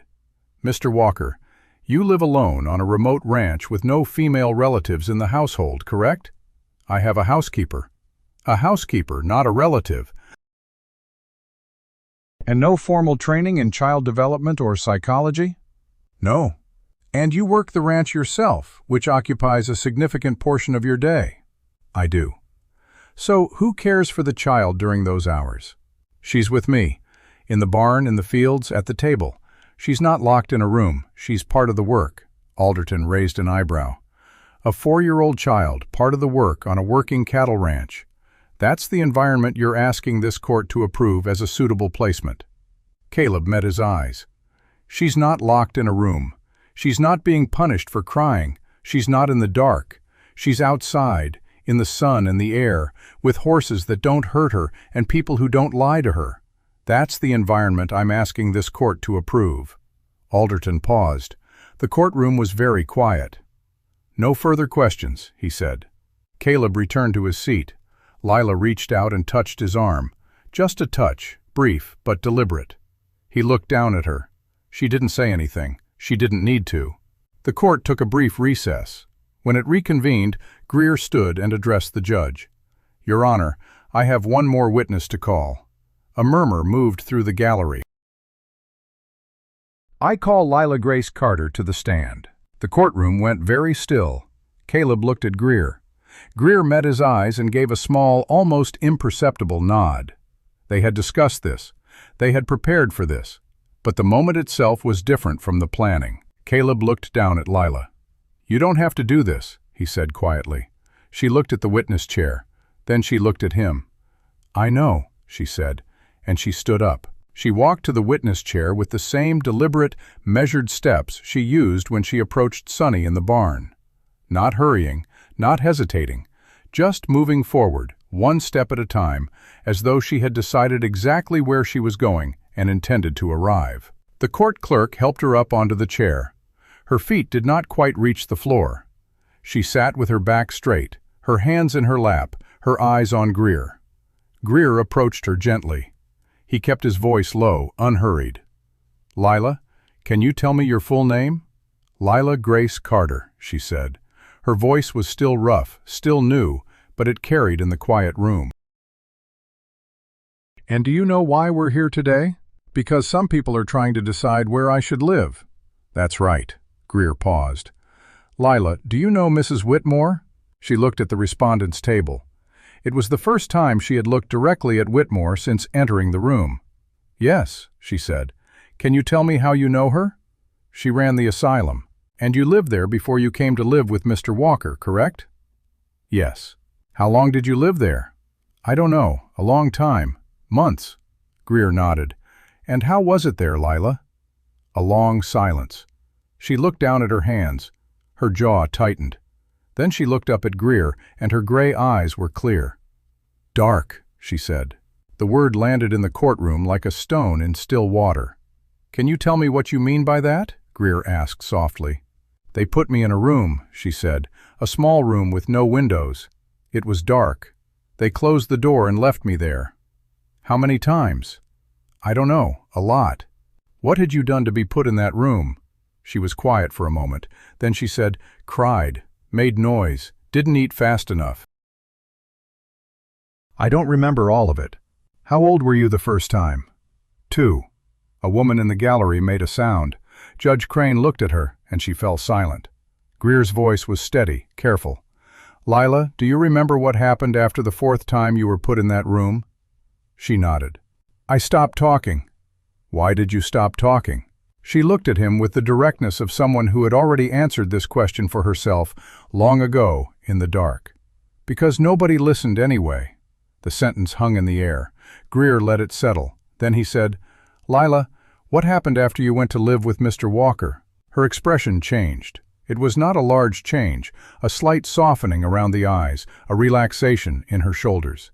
"He gave me oatmeal," she said. A small, unexpected laugh moved through the gallery. Judge Crane did not silence it. "He gave me a blanket," she continued. "He showed me the horses. He didn't yell. He didn't—" She stopped. "He didn't make me talk. He just let me be there." "And you started talking again?" "Yes." "Why?" She looked at Greer for a long moment. Then she looked at Caleb, sitting at the petitioner's table, his hands gripping the edge of the wood, his face a careful mask of composure that was barely holding. "Because I had something to say," she said. Greer nodded. He stepped back. "Your Honor, I have no further questions." Judge Crane looked at Alderton. "Cross-examination?" Alderton stood. He approached Lila with the practiced gentleness of a man who knew how to appear kind while searching for weakness. "Lila, I know this has been a long day. I only have a few questions. Do you remember Mrs. Whitmore?" "Yes." "Did she ever hurt you?" Lila was quiet. "She put me in the dark." "But did she ever strike you, physically harm you?" "She didn't have to," Lila said. "The dark was enough." Alderton paused. The courtroom was very still. "Lila," he said carefully, "do you understand what adoption means? It means I belong to someone, permanently. And you want that? To belong to Mr. Walker permanently?" She looked at him. Her gray eyes were steady, clear, full of a certainty that made Alderton take a step back. "Yes," she said, "I want that." Alderton looked at her for a moment longer. Then he said, "No further questions." Judge Crane looked at Lila. His face was unreadable, but his voice, when he spoke, was gentle. "You may step down, child." She climbed down from the witness chair. She walked back to the petitioner's table. Caleb reached out and helped her up onto her chair. She sat beside him, and he put his hand on her shoulder, and they waited. Judge Crane looked at his papers for a long moment. Then he set them aside. He removed his reading glasses and set them on the bench. "I have heard a great deal today," he said. "I have heard legal arguments and witness testimony and professional opinions. I have read documents and reports and evaluations." He paused. "But what I will remember from this day is what I saw. A child who could not speak 4 weeks ago, speaking clearly in my courtroom. A child who was described as emotionally compromised, sitting calmly and answering questions with a directness that would do credit to any adult witness I have ever heard." He looked at Mrs. Whitmore. "Mrs. Whitmore, I read the records from your institution. I read about the correction room. I read about the 4 times this child was placed in it. I read about the other children whose records indicate similar treatment. I have also read the preliminary report from the state investigator, and I have read the sworn statements from former residents that have been submitted as exhibits in this hearing." He let that hang.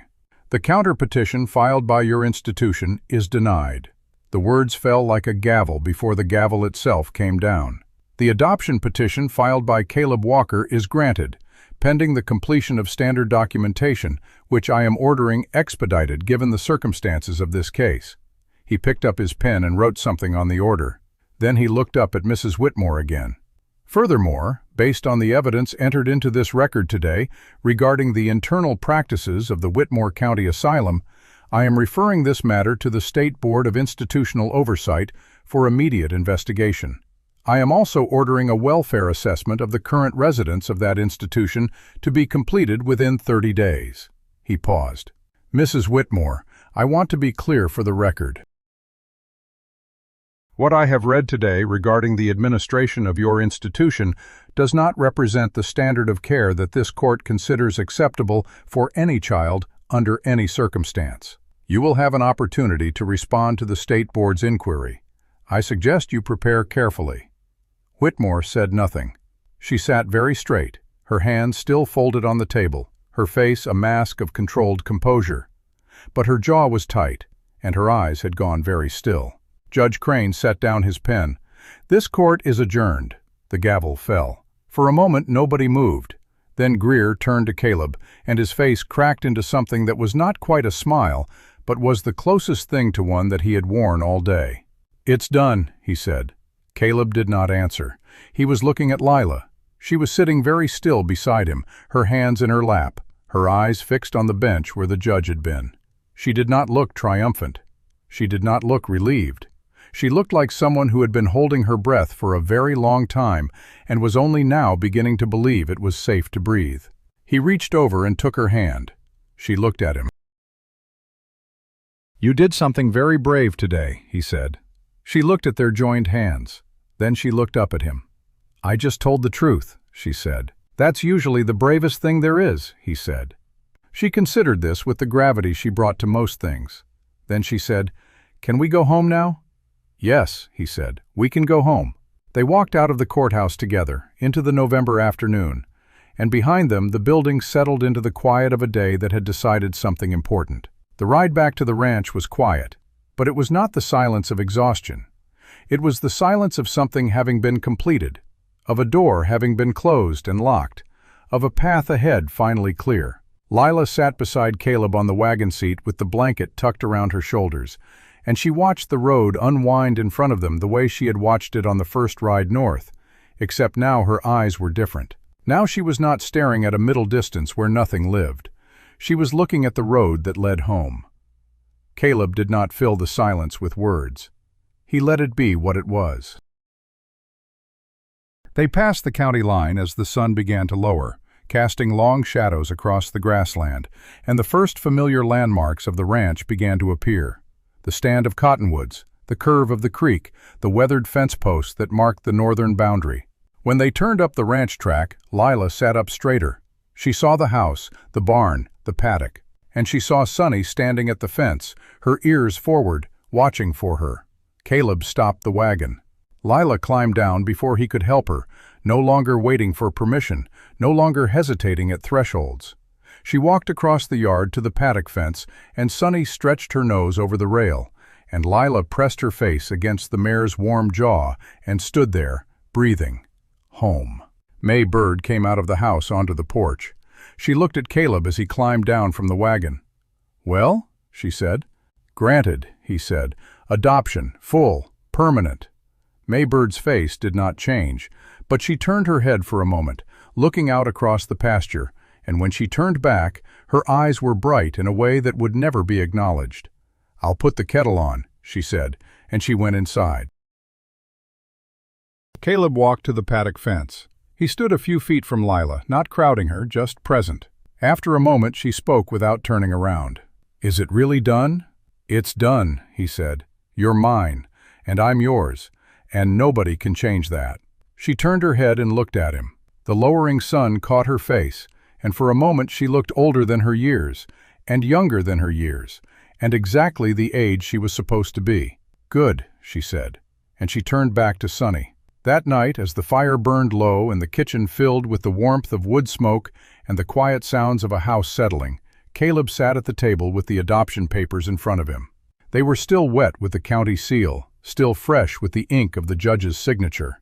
He read them slowly, the way you read something you have waited for, and then he folded them and put them in the tin box where he kept his most important things. In the room off the kitchen, the lamp was burning low. Lila was asleep, her face turned toward the door, her hand resting on the edge of the quilt. She had not woken once during the night. Caleb stood in the doorway and watched her for a long time. He thought about the $5 bill he had laid on that table. He thought about the ride north, the cold, the silence. He thought about the broken bowl and the spoon and the first word she had spoken in 16 months. He did not think about what could have happened if he had walked away. He had learned long ago not to spend time on roads not taken. He thought about what was in front of him. A sleeping child with a full stomach and a warm room, and a name that no one could take away from her. He pulled the door closed until it was open just a crack. He left the lamp burning, and he went to the kitchen to pour himself a cup of coffee that he did not need, just to sit with the quiet for a little while longer. The morning after the hearing came in soft and gray, the kind of morning that doesn't ask anything of you. Caleb woke before dawn, as he always did, and lay in the dark for a long moment, letting the previous day settle into his bones. The adoption was granted. The counterpetition was denied. Lila was his daughter in the eyes of the law, and no piece of paper from Austin or Harlan County could undo that. He got up, dressed, and walked to the kitchen. The fire had been banked overnight, and he stirred it back to life, adding kindling and a split log until the flames caught and the room began to warm. He put the coffee on and stood at the window, looking out at the first pale light touching the cottonwoods. The door to Lila's room opened. She stood in the doorway in her nightgown, her hair tangled, her eyes still heavy with sleep. She looked at him, then at the stove, then back at him. "Is it still true?" she asked. He knew what she meant. "It's still true." She nodded. She walked to the table and climbed into her chair without being asked. She sat there, waiting, as the coffee brewed and the light grew. May Bird came in from the side porch, a basket of eggs in her hand.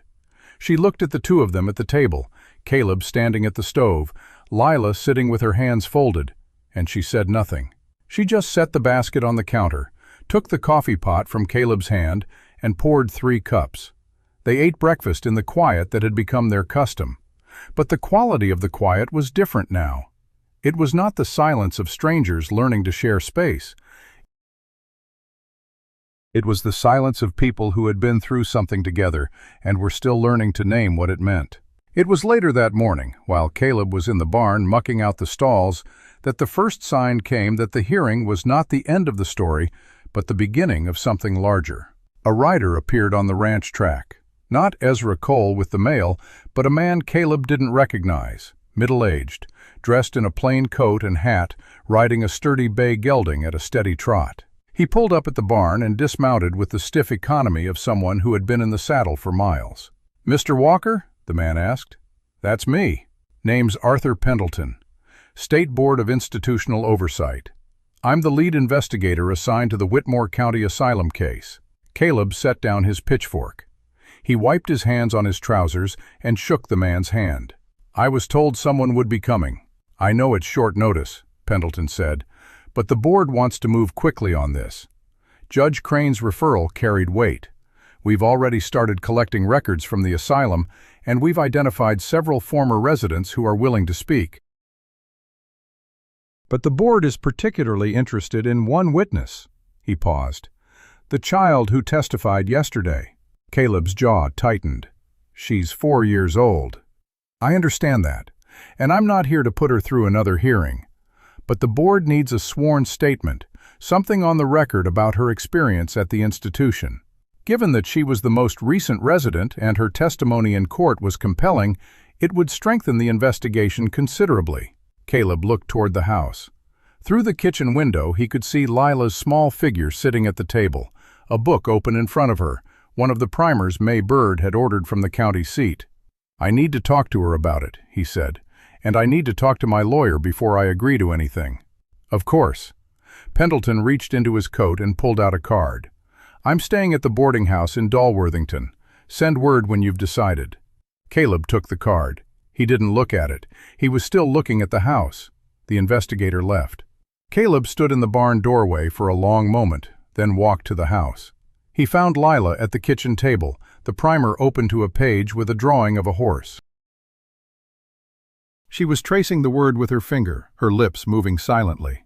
Lila, he said. She looked up. There was a man here, from the state. They're looking into what happened at the asylum. They want to make sure no other children get put in that dark room.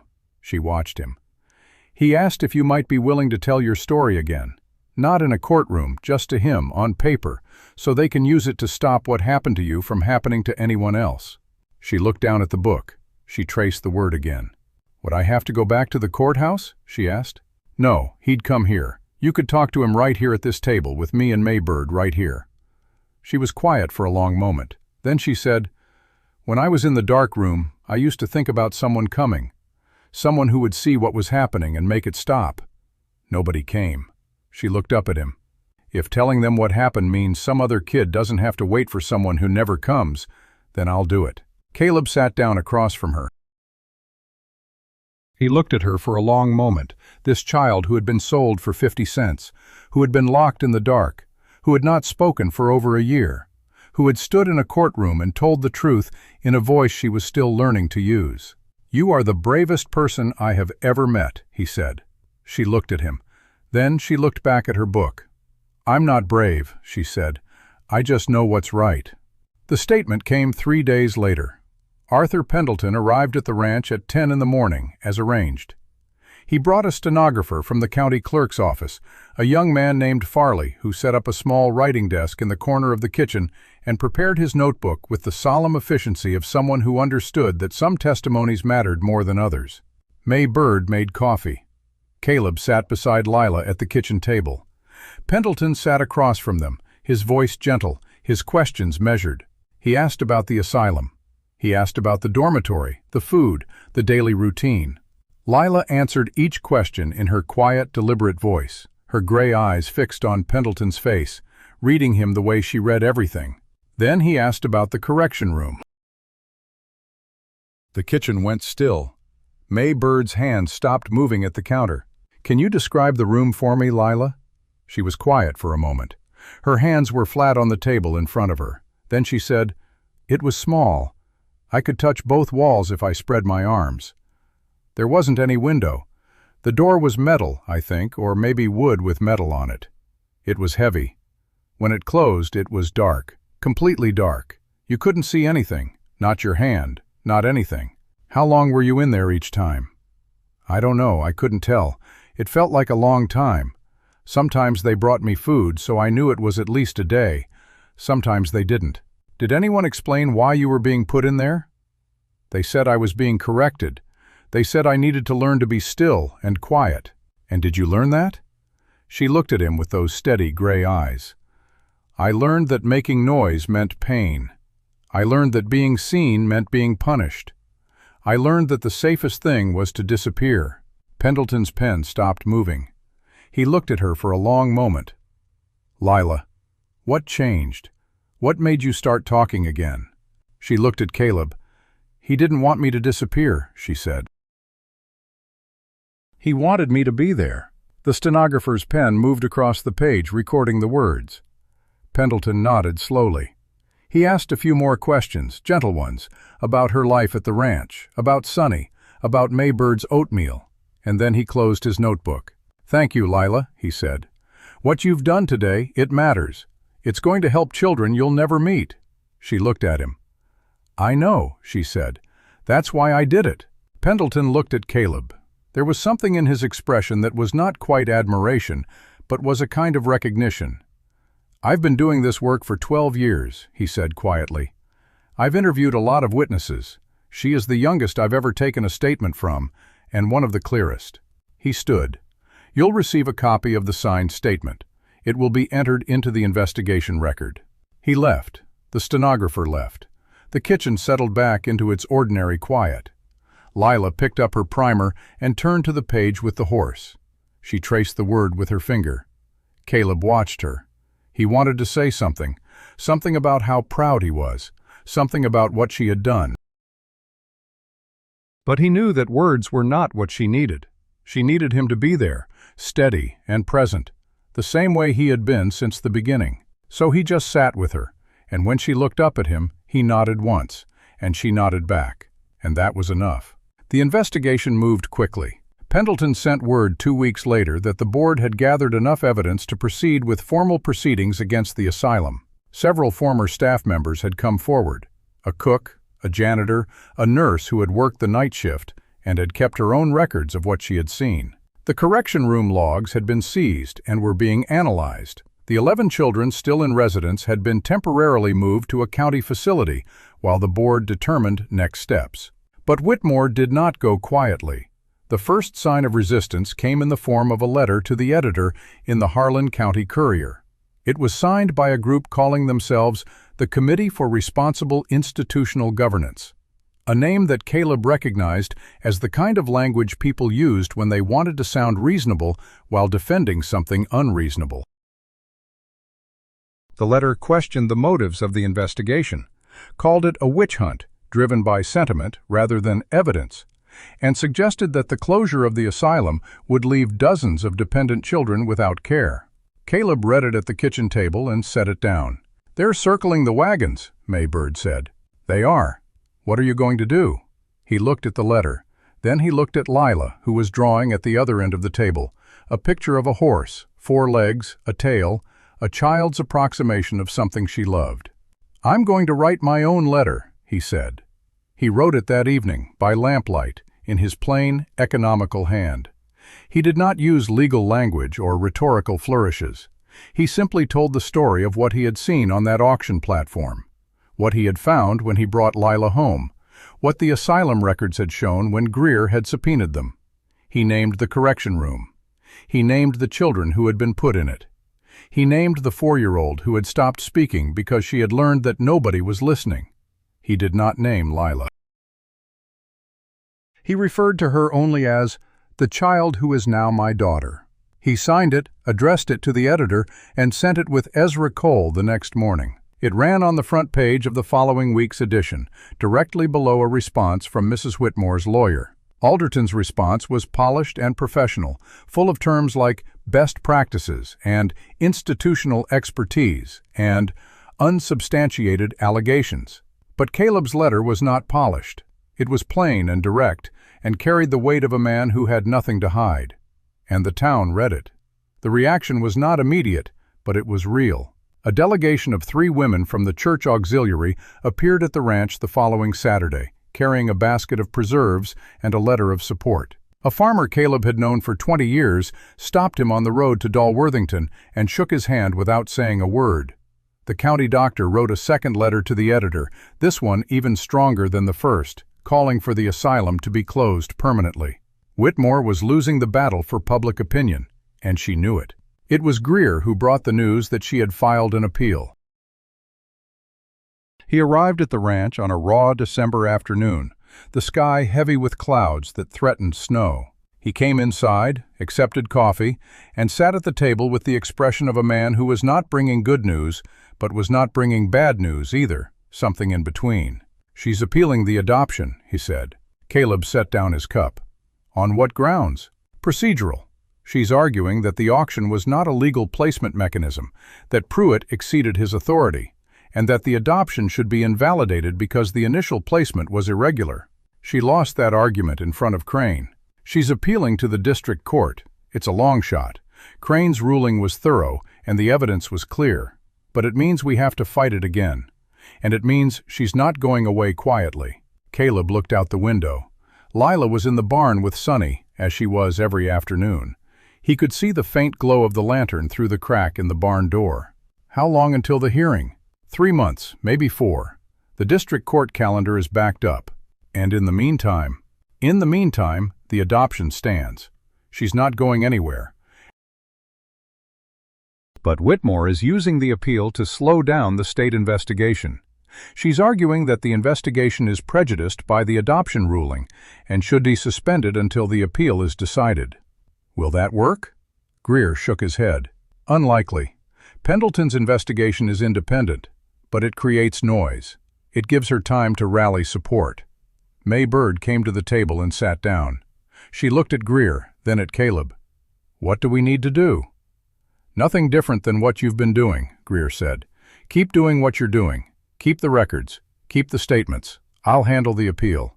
Caleb was quiet for a long moment. Then he said, "She's not going to stop. Whitmore. She's going to keep coming until something stops her." "I know," Greer said. "That's why I've asked Whitfield to start gathering testimony from the other former residents. The investigation is the key. If the state board finds enough evidence to revoke her license, the appeal becomes meaningless. How many former residents have come forward?" 12 so far, including one who was a ward of the asylum for 11 years. She's willing to testify. Caleb nodded slowly. He looked out the window again. The barn door had opened. Lila was coming out, a bucket in her hand. She had started helping with the evening chores, carrying water, scattering feed. Small tasks, but deliberate. She was learning the rhythm of the ranch, the way she learned everything, quietly, carefully, with full attention. "We keep going," Caleb said. "That's all we can do." The weeks that followed were not easy. The appeal hung over the ranch like a cloud that wouldn't quite break. Greer came and went, filing motions, preparing arguments. Whitfield traveled to 3 different counties to interview former residents, building a case that would be submitted to the state board independent of the adoption proceedings. And Whitmore's allies in the county grew louder. Another letter appeared in the Courier, this one from a state representative who questioned whether the investigation was an overreach of judicial authority. A store owner in Dalworthington told Caleb, not unkindly, that some folks were talking, that they wondered if maybe the whole thing was being blown out of proportion. Caleb listened, nodded, and went home. He did not let the noise reach Lila. He kept her days as steady as he could. Morning oatmeal, barn chores, the primer, supper at the table with May Bird's cooking, and the fire burning low. She continued to talk, more each week, her voice growing stronger and more certain. She began to read aloud from the primer, haltingly at first, then with increasing confidence. She named every horse on the ranch and developed firm opinions about the order in which they should be fed. She did not ask about the appeal, but she knew it existed. She felt it the way she felt everything, in the quality of the silences, in the weight of the conversations that stopped when she entered a room. She did not press, she waited, and Caleb loved her for that patience, even as it broke his heart that she had learned it at all. It was on a cold night in late December, a week before Christmas, that something shifted. They were sitting at the kitchen table after supper. The fire was high. The wind was low. May Bird was mending a shirt. Caleb was reading a week-old newspaper. Lila was drawing at the table, her tongue caught between her teeth, her pencil moving with intense concentration. She pushed the paper across the table to Caleb. He looked at it. It was a drawing of 3 figures, a tall one in a hat, a medium one with an apron, and a small one with braids. They were standing in front of a house with a barn beside it. Above the house, she had written in large, uneven letters, "Home."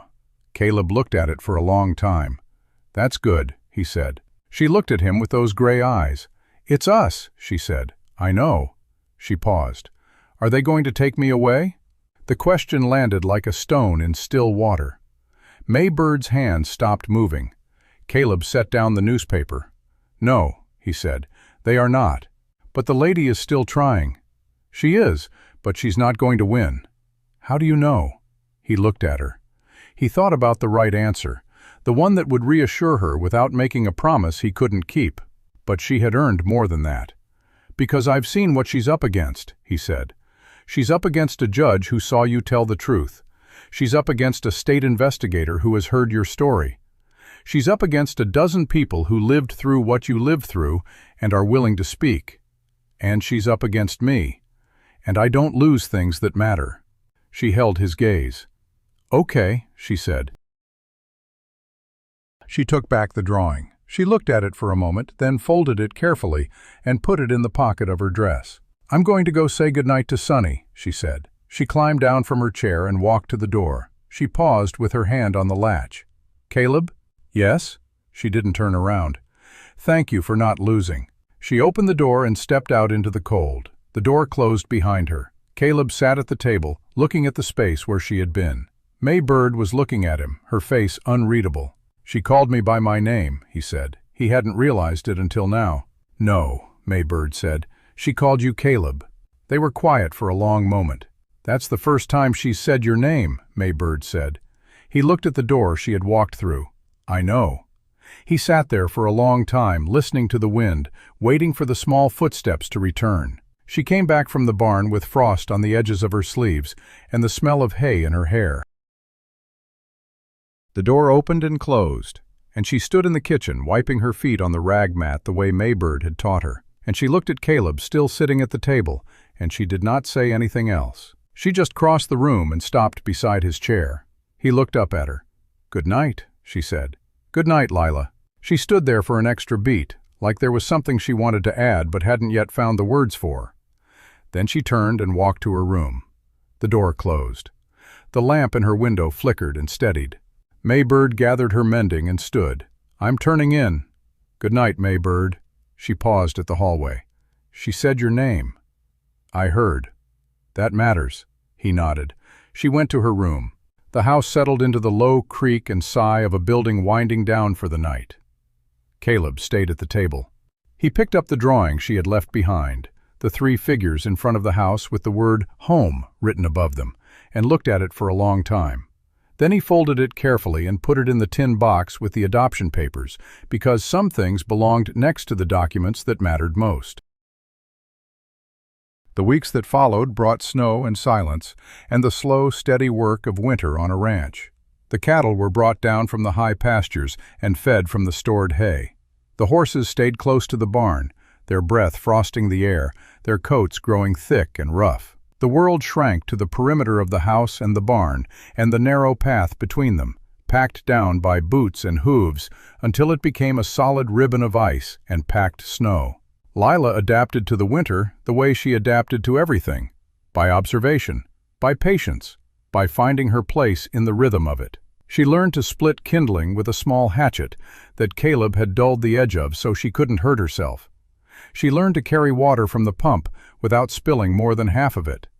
She learned to read whole sentences without moving her finger along the page. And she watched. She watched the way Caleb's shoulders tightened when a letter arrived from Greer.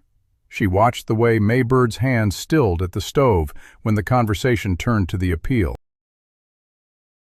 She watched the way the world outside the ranch seemed to press in from all sides, and she measured herself against that pressure and found ways to hold her ground. It was on a morning in mid-January, when the snow lay deep and the sky was the color of a bruise, that the next blow came.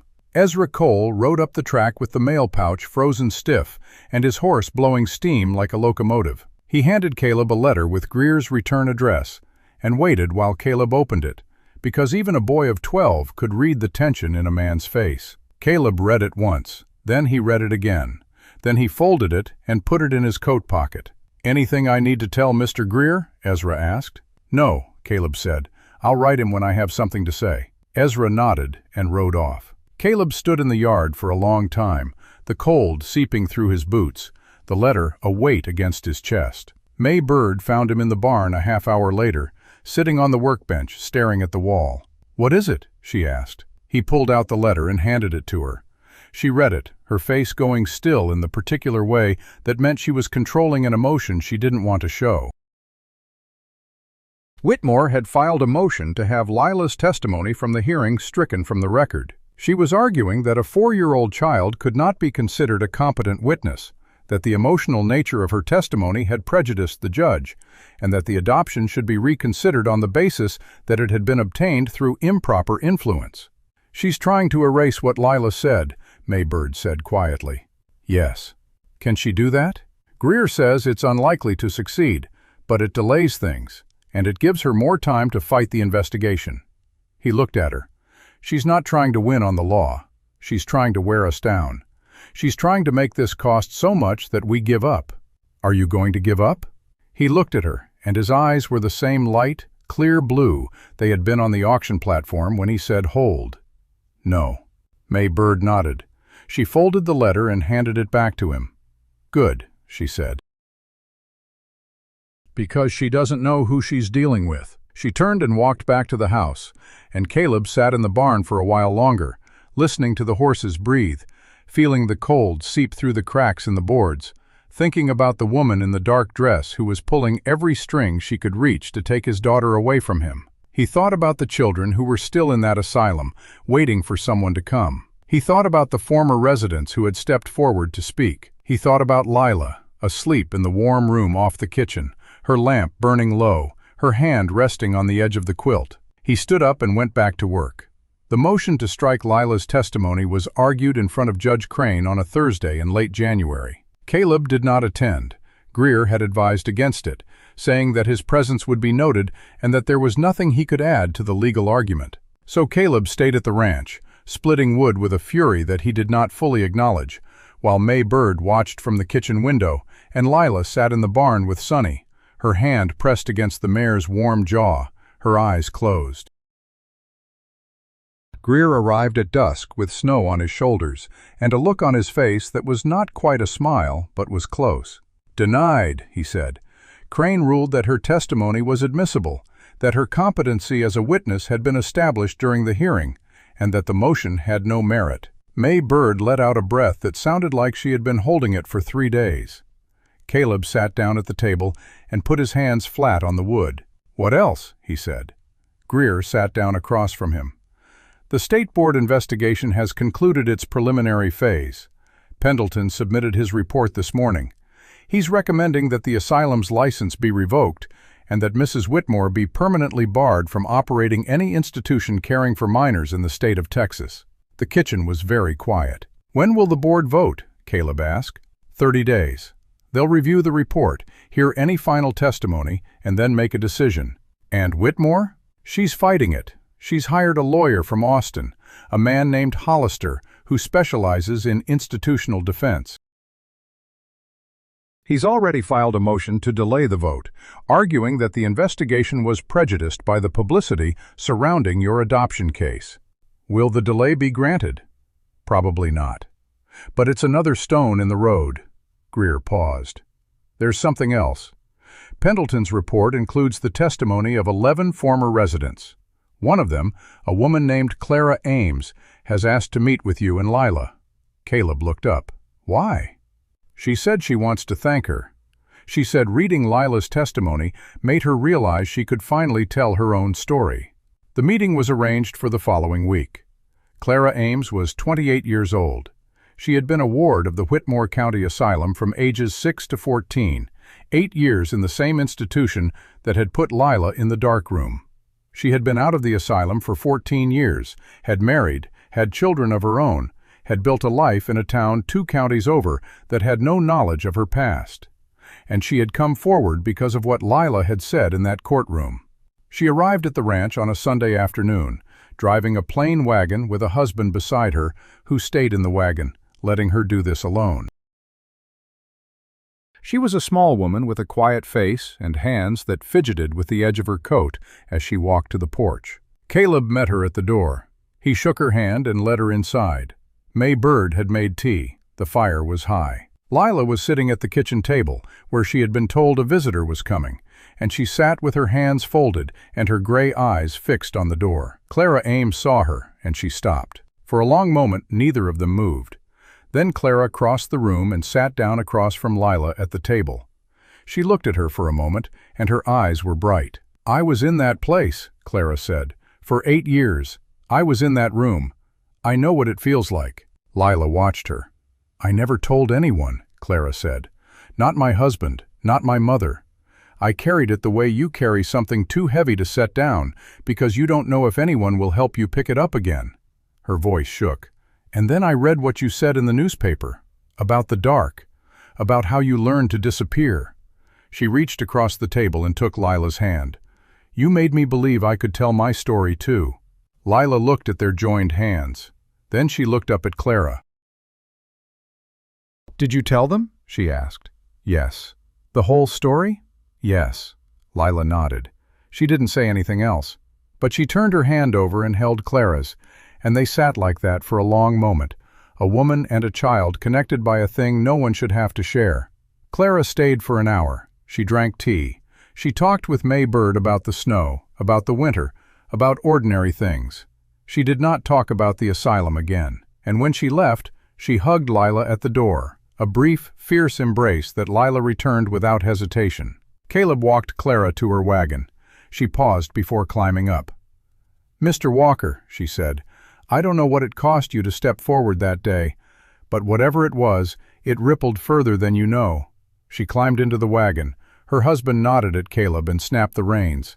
Clara looked back once, at Lila standing in the doorway, and then the wagon rolled down the track and disappeared into the trees. Lila stood in the doorway for a long time after the wagon was gone. May Bird came up behind her and put a hand on her shoulder. "You all right?" "I think so," Lila said. She didn't move. She looked out at the empty track, the bare cottonwoods, the gray January sky. She said I made her believe she could tell her story, Lila said. "That's strange. I didn't do anything." "You told the truth," May Bird said. "Sometimes that's the most powerful thing a person can do." Lila considered this. Then she turned and went inside, and the day continued in its quiet, steady rhythm.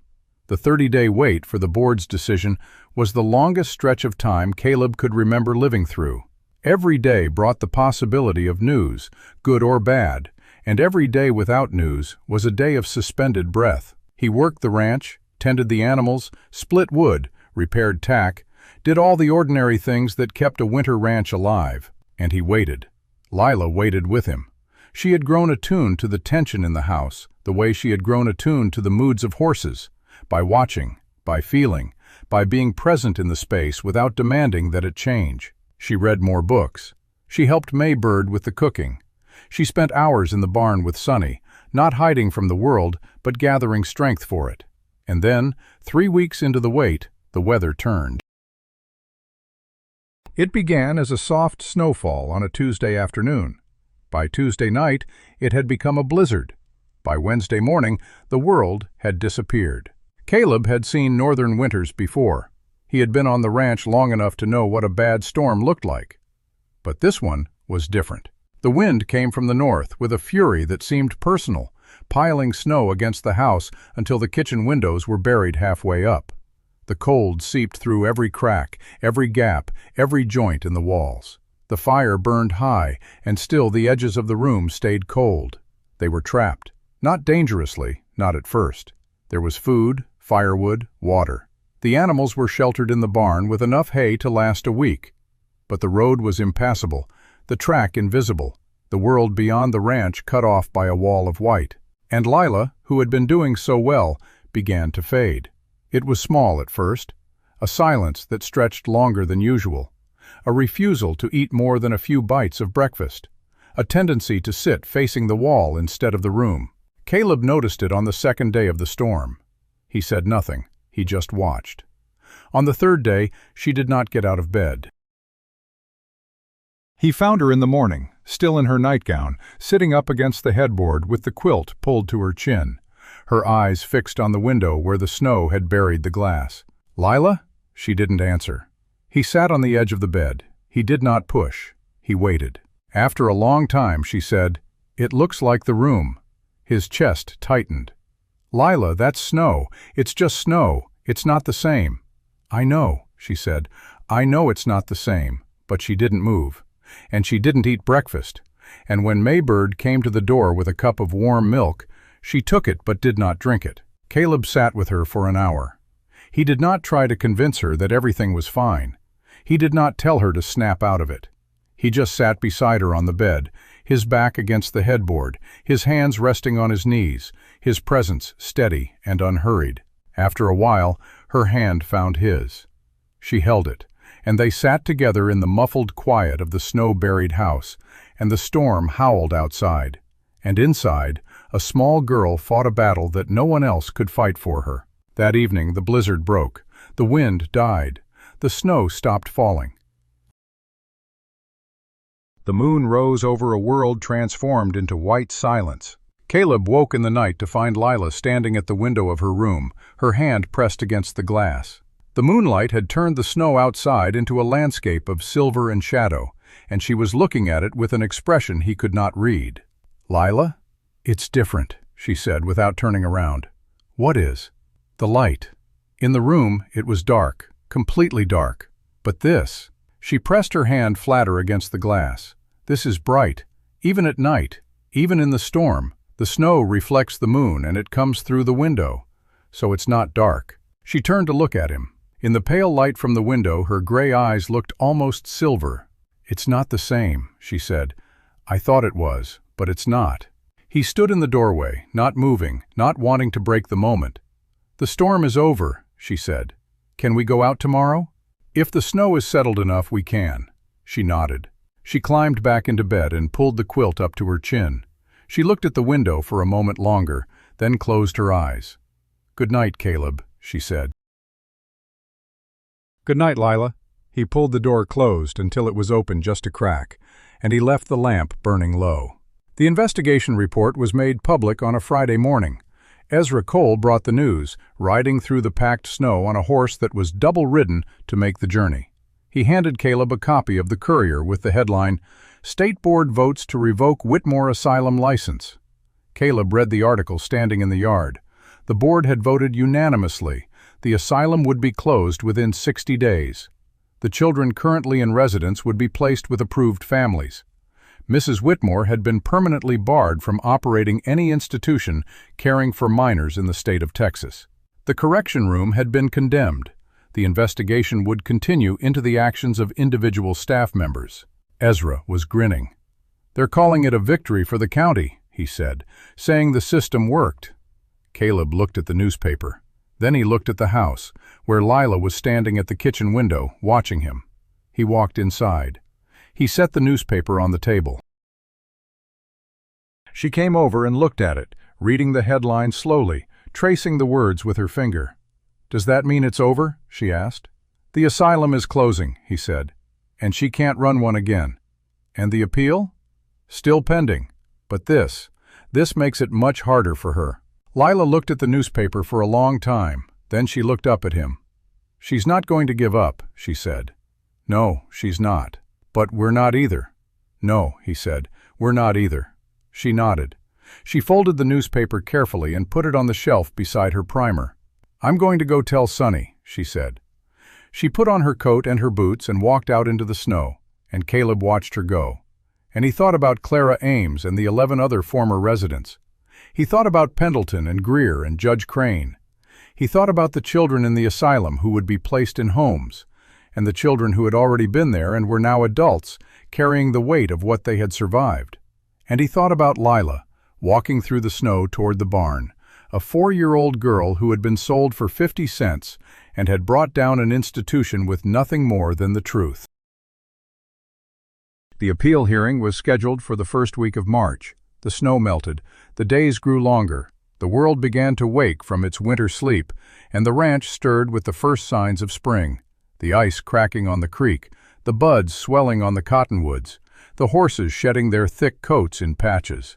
Lila grew, not in inches, though she had grown there too, but in the way that mattered more. She talked more, she laughed sometimes, small, quiet laughs that escaped her like surprised birds. She argued with Maybird about oatmeal thickness with a ferocity that made Caleb have to turn away to hide his face. She read entire books now, haltingly but with determination, and she had begun to write short sentences, observations about the horses, notes to herself folded into tiny squares and hidden under her pillow. She did not speak about the upcoming hearing, neither did Caleb. It was there, a presence in the house, a thing that sat at the table with them during meals and lay down between them at night. But they did not give it more weight than it already had. The night before they were to leave for the district court, Lila asked if she could say goodbye to Sonny. Not just for the night, but properly, in case. In case what? Caleb asked. In case I don't come back. He crouched down in front of her. You will come back. But what if I don't? He looked at her. She was not asking for reassurance. She was asking for permission to prepare for the worst, the way she had learned to do in the asylum, the way she had learned to do in the dark. Then you say goodbye to her, he said. And you tell her you'll see her again, because you will. She nodded. She walked to the barn alone. He watched her go, and he felt the weight of what he was asking her to do.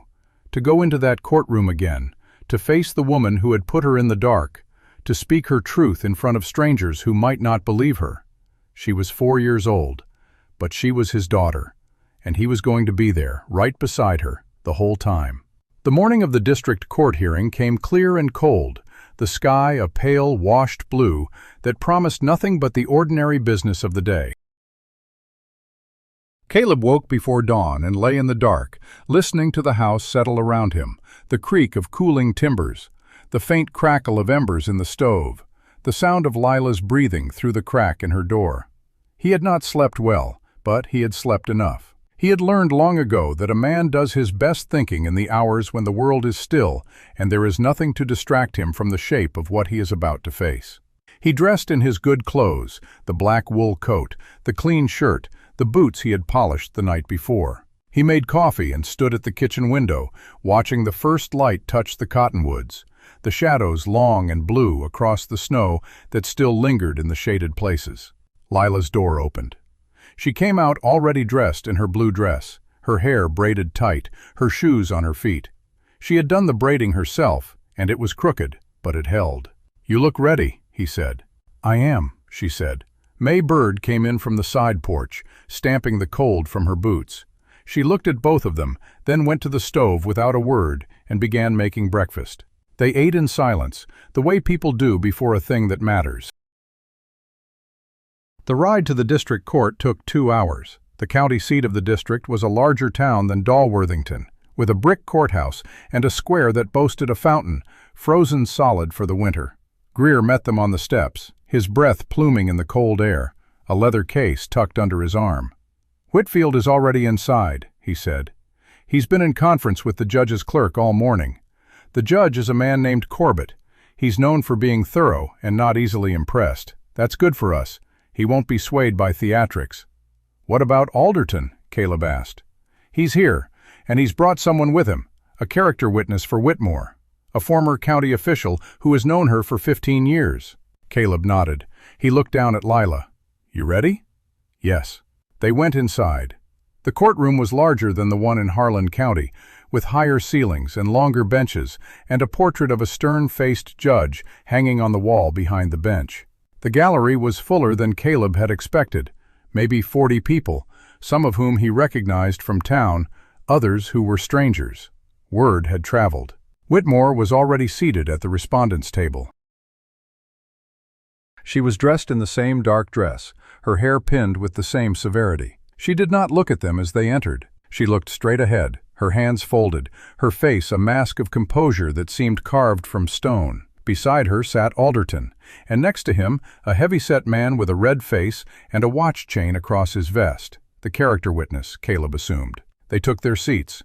Caleb lifted Lila onto the chair beside him.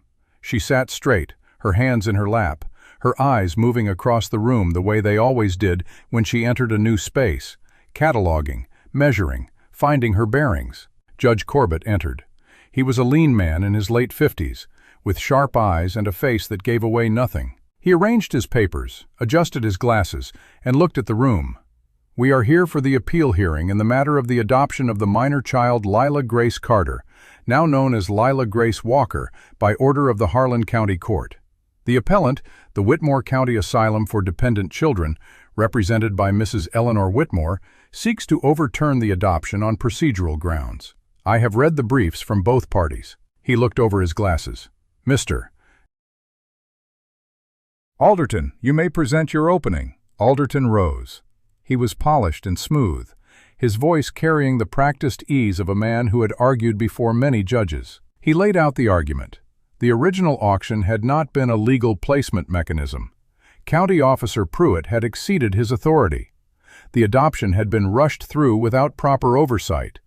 The child's testimony had been given under emotional duress and should not have been admitted. He spoke for 20 minutes. His argument was clean, logical, and entirely devoid of humanity. When he finished, Judge Corbett looked at Greer. Mr. Greer. Greer stood. He did not approach the bench. He remained at the table, his hand resting lightly on the back of Lila's chair.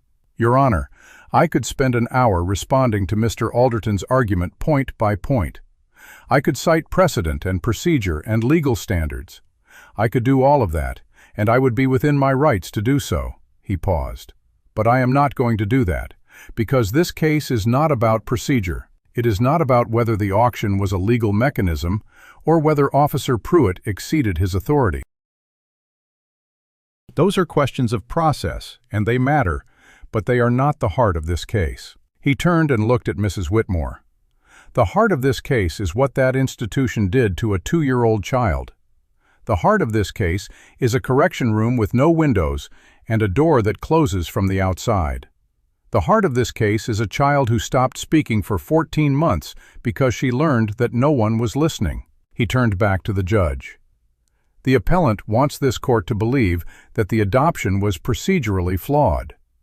But the evidence before this court, the medical records, the testimony of 11 former residents, the state board's investigation, and the testimony of this child herself, shows that the only flaw in this case was the system that left a 3-year-old girl on an auction platform while the adults of this county walked away. He let that land. My client stepped forward when no one else would. He did not ask for permission. He did not follow the proper channels. He saw a child who needed to be saved, and he saved her. That is not a procedural error. That is a moral imperative. He sat down. The courtroom was silent. Judge Corbett looked at him for a long moment, then he looked at the papers in front of him. Mr. Alderton, he said, you have argued that the adoption should be overturned because the initial placement was irregular. But the evidence before this court suggests that the irregularity of the placement was not the fault of the adoptive parent.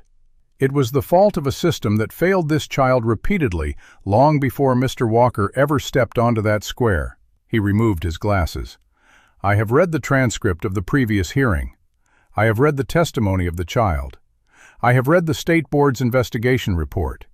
And I have read the statements of the 11 former residents who have come forward. What I have not seen is any credible evidence that the child has been harmed by her placement with Mr. Walker.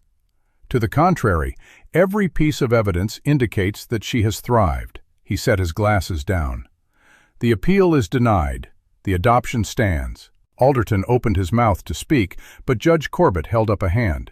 Furthermore, I am ordering that the appellant be held responsible for all legal costs associated with this appeal.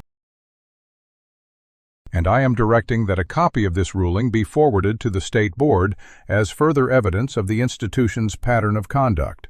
He looked at Mrs. Whitmore. This court has nothing further to say to you. He picked up his gavel and brought it down. The sound echoed through the courtroom like a door closing. Whitmore did not move. She sat at the table, her hands still folded, her face unreadable. But something in her posture had changed, a sag, almost imperceptible. A defeat that she would never acknowledge but could not hide. Alderton leaned over and said something to her in a low voice. She did not respond. She stood, slowly, and walked out of the courtroom without looking back. The door closed behind her and she was gone. Caleb did not watch her leave. He was looking at Lila. She was sitting very still, her hands in her lap, her eyes fixed on the bench where the judge had been. Her face was calm, but her hands were trembling, just slightly, just enough. He reached over and took her hand. "It's done," he said. She looked at him. Her gray eyes were bright, but she was not crying. She had not cried through any of it, not the auction, not the hearing, not the testimony. She had saved her tears for the dark room, and she had left them there. "Can we go home now?" she asked. "Yes," he said. "We can go home." They walked out of the courthouse together, down the steps, into the cold March air that smelled of melting snow and wet earth. The sun was higher now, thin but present, and the ice on the fountain was beginning to crack. Greer caught up with him on the boardwalk. He shook Caleb's hand, then crouched down to Lila's level. "You did it," he said. "We did it," she said. Greer looked at her for a long moment. Then he stood, nodded at Caleb, and walked back into the courthouse. James Whitfield came out a moment later, pulling on his coat. "It's over," he said. "The board's decision is final. The asylum will be closed within the month. The children have already been placed in temporary homes. Permanent placements are being arranged." Caleb nodded. "One more thing," Whitfield said. "Clara Ames and the other former residents are planning to form a support group. They want to help others who have been through similar institutions. They asked if you would be willing to be listed as a reference." Caleb looked at Lila.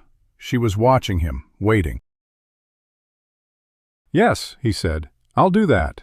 Whitfield smiled, a real smile, rare and genuine. "I thought you would." He shook Caleb's hand and walked away. Caleb and Lila stood on the boardwalk for a moment, the town moving around them, the ordinary business of a March morning continuing as if nothing had changed. But everything had changed. He lifted her onto the wagon seat and climbed up beside her. She sat close to him, not leaning but close, her shoulder touching his arm. "What happens now?" she asked. "Now we go home," he said, "and we live." The ride back was the longest and the shortest of his life. The country unrolled before them in shades of brown and gray, the first hints of green showing in the sheltered places, the sky wide and empty and full of possibility. Lila did not sleep. She watched the road, the fields, the fence posts, the horizon. She watched it all as if she were seeing it for the first time, as if she had been given back something she had not known she had lost. They turned up the ranch track as the sun began to lower. The cottonwoods stood dark against the sky, their branches just beginning to show the faintest swelling of buds. The house sat low and warm, smoke rising from the chimney, lamplight glowing in the kitchen window. May Bird was on the porch. She had been waiting. She did not ask. She looked at their faces, Caleb's steady calm, Lila's quiet stillness, and she knew. She came down the steps and lifted Lila from the wagon. She held her for a moment, a brief, fierce embrace, and then set her down. "Sonny's been waiting for you," she said. Lila walked to the barn. The mare was at the stall door, her ears forward, her breath warm in the cold air. Lila pressed her face against Sonny's jaw and stood there, one hand in the mare's mane, the other pressed flat against the warm curve of her neck. She stayed there until the light faded.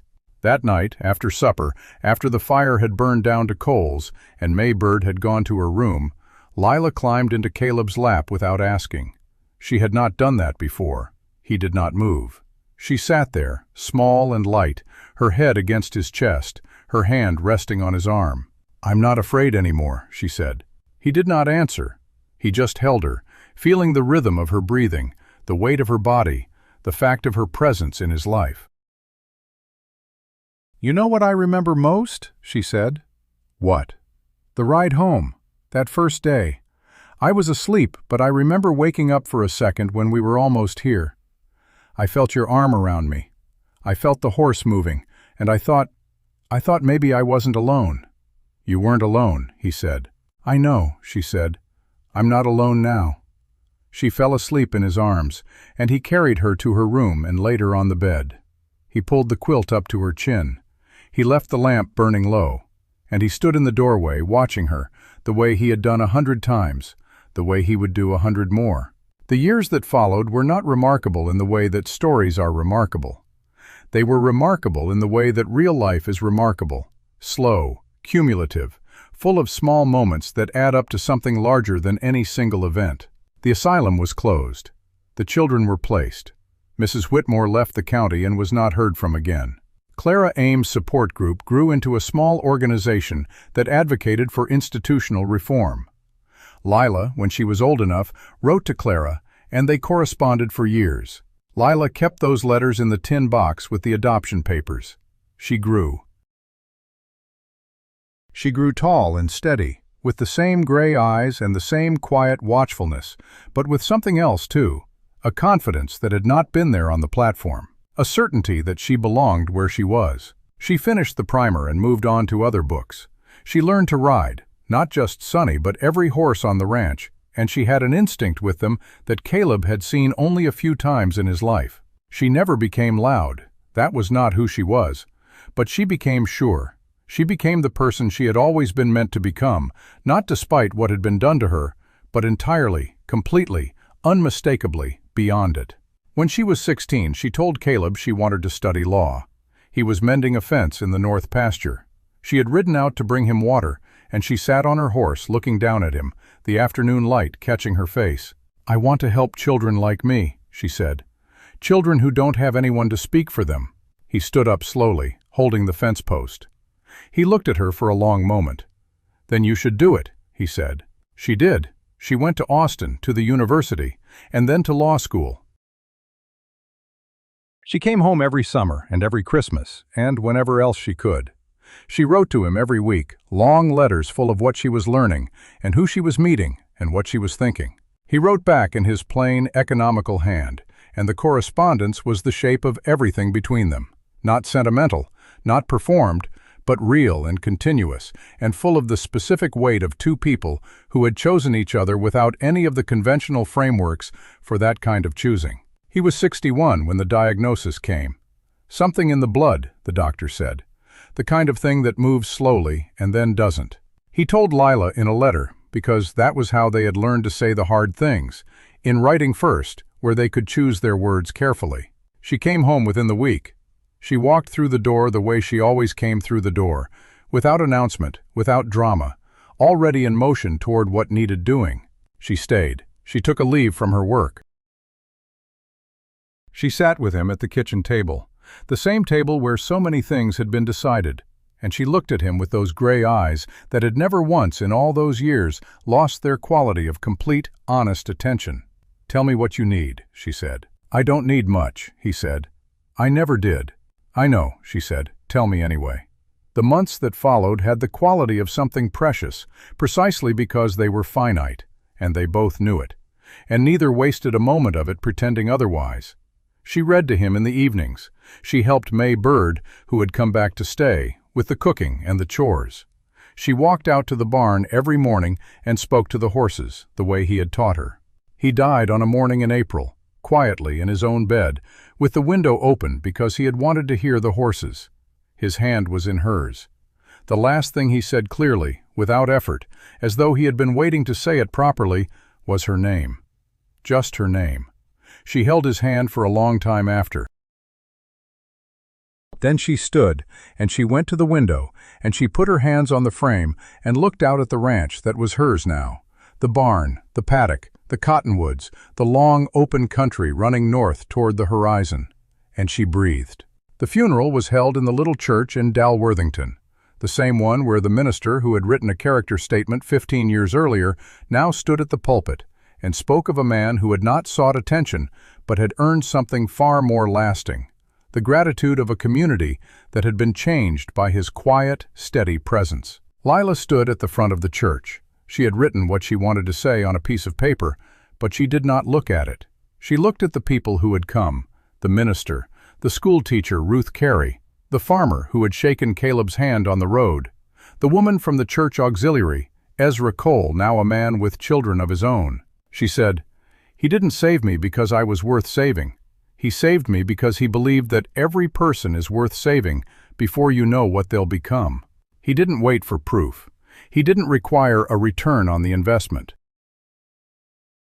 He just stepped forward, and that one step changed everything that came after it for me and for children he never met, and for children they will have someday." She looked down at the paper in her hand. She did not need it, but she held it anyway. "He was not a man who needed the world to know what he'd done.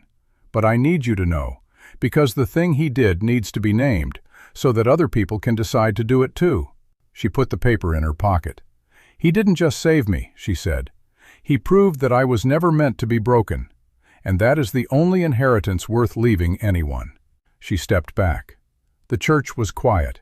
Outside, the April morning was the kind of morning that Caleb had always loved, clear and bright, with a wind that carried the smell of damp earth and new grass. The cottonwoods were in full leaf, and the horses were grazing in the pasture, and the world was going on the way it always did, because the world does not stop for grief, and that is both its cruelty and its mercy. Lila walked out of the church and stood in the sunlight. She was 22 years old. She had been sold for 50 cents. She had been locked in the dark. She had been told she was nobody, and she had become somebody. She had become a daughter, a student, a lawyer, an advocate. She had become the person Caleb had seen on that platform. The person he had known was there, even when no one else could see her. She was not broken. She had never been broken. She had only been waiting for someone to step forward. She walked to the wagon. She climbed up onto the seat. She looked at the road that led back to the ranch, the same road she had traveled 16 years before, wrapped in a blanket, asleep against the chest of a man who had paid $5 for the right to hold her. She snapped the reins. The wagon lurched forward. She was going home. That evening she stood at the paddock fence, the same place she had stood on the first morning, and on the day of the first hearing, and on 100 ordinary days in between. The sun was setting, painting the sky in shades of gold and rose. The horses were gathering at the barn, ready for their evening feed. She reached into her pocket and pulled out the drawing she had made when she was 4 years old, the 3 figures in front of the house, the word home written above them in uneven letters. It was yellowed and creased, held together by the careful folds she had made so many years ago. She looked at it for a long time. Then she walked inside, and she put it in the tin box, with the adoption papers and the letters and the clipping from the newspaper. She closed the lid. The lamp was burning low. The fire was warm. The house was quiet. She sat at the kitchen table, the same table where she had eaten oatmeal on the first morning, where she had learned to read, where she had held Clara Ames's hand, where she had told Caleb she was not afraid anymore. She looked at the empty chair across from her. "Thank you," she said. The words hung in the air, soft and certain, carrying the weight of everything she had never been able to say when he was still there to hear it. She sat there for a long time, listening to the fire, feeling the quiet presence of the house around her. It was still his house. It would always be his house, in the way that mattered. But it was hers now, too.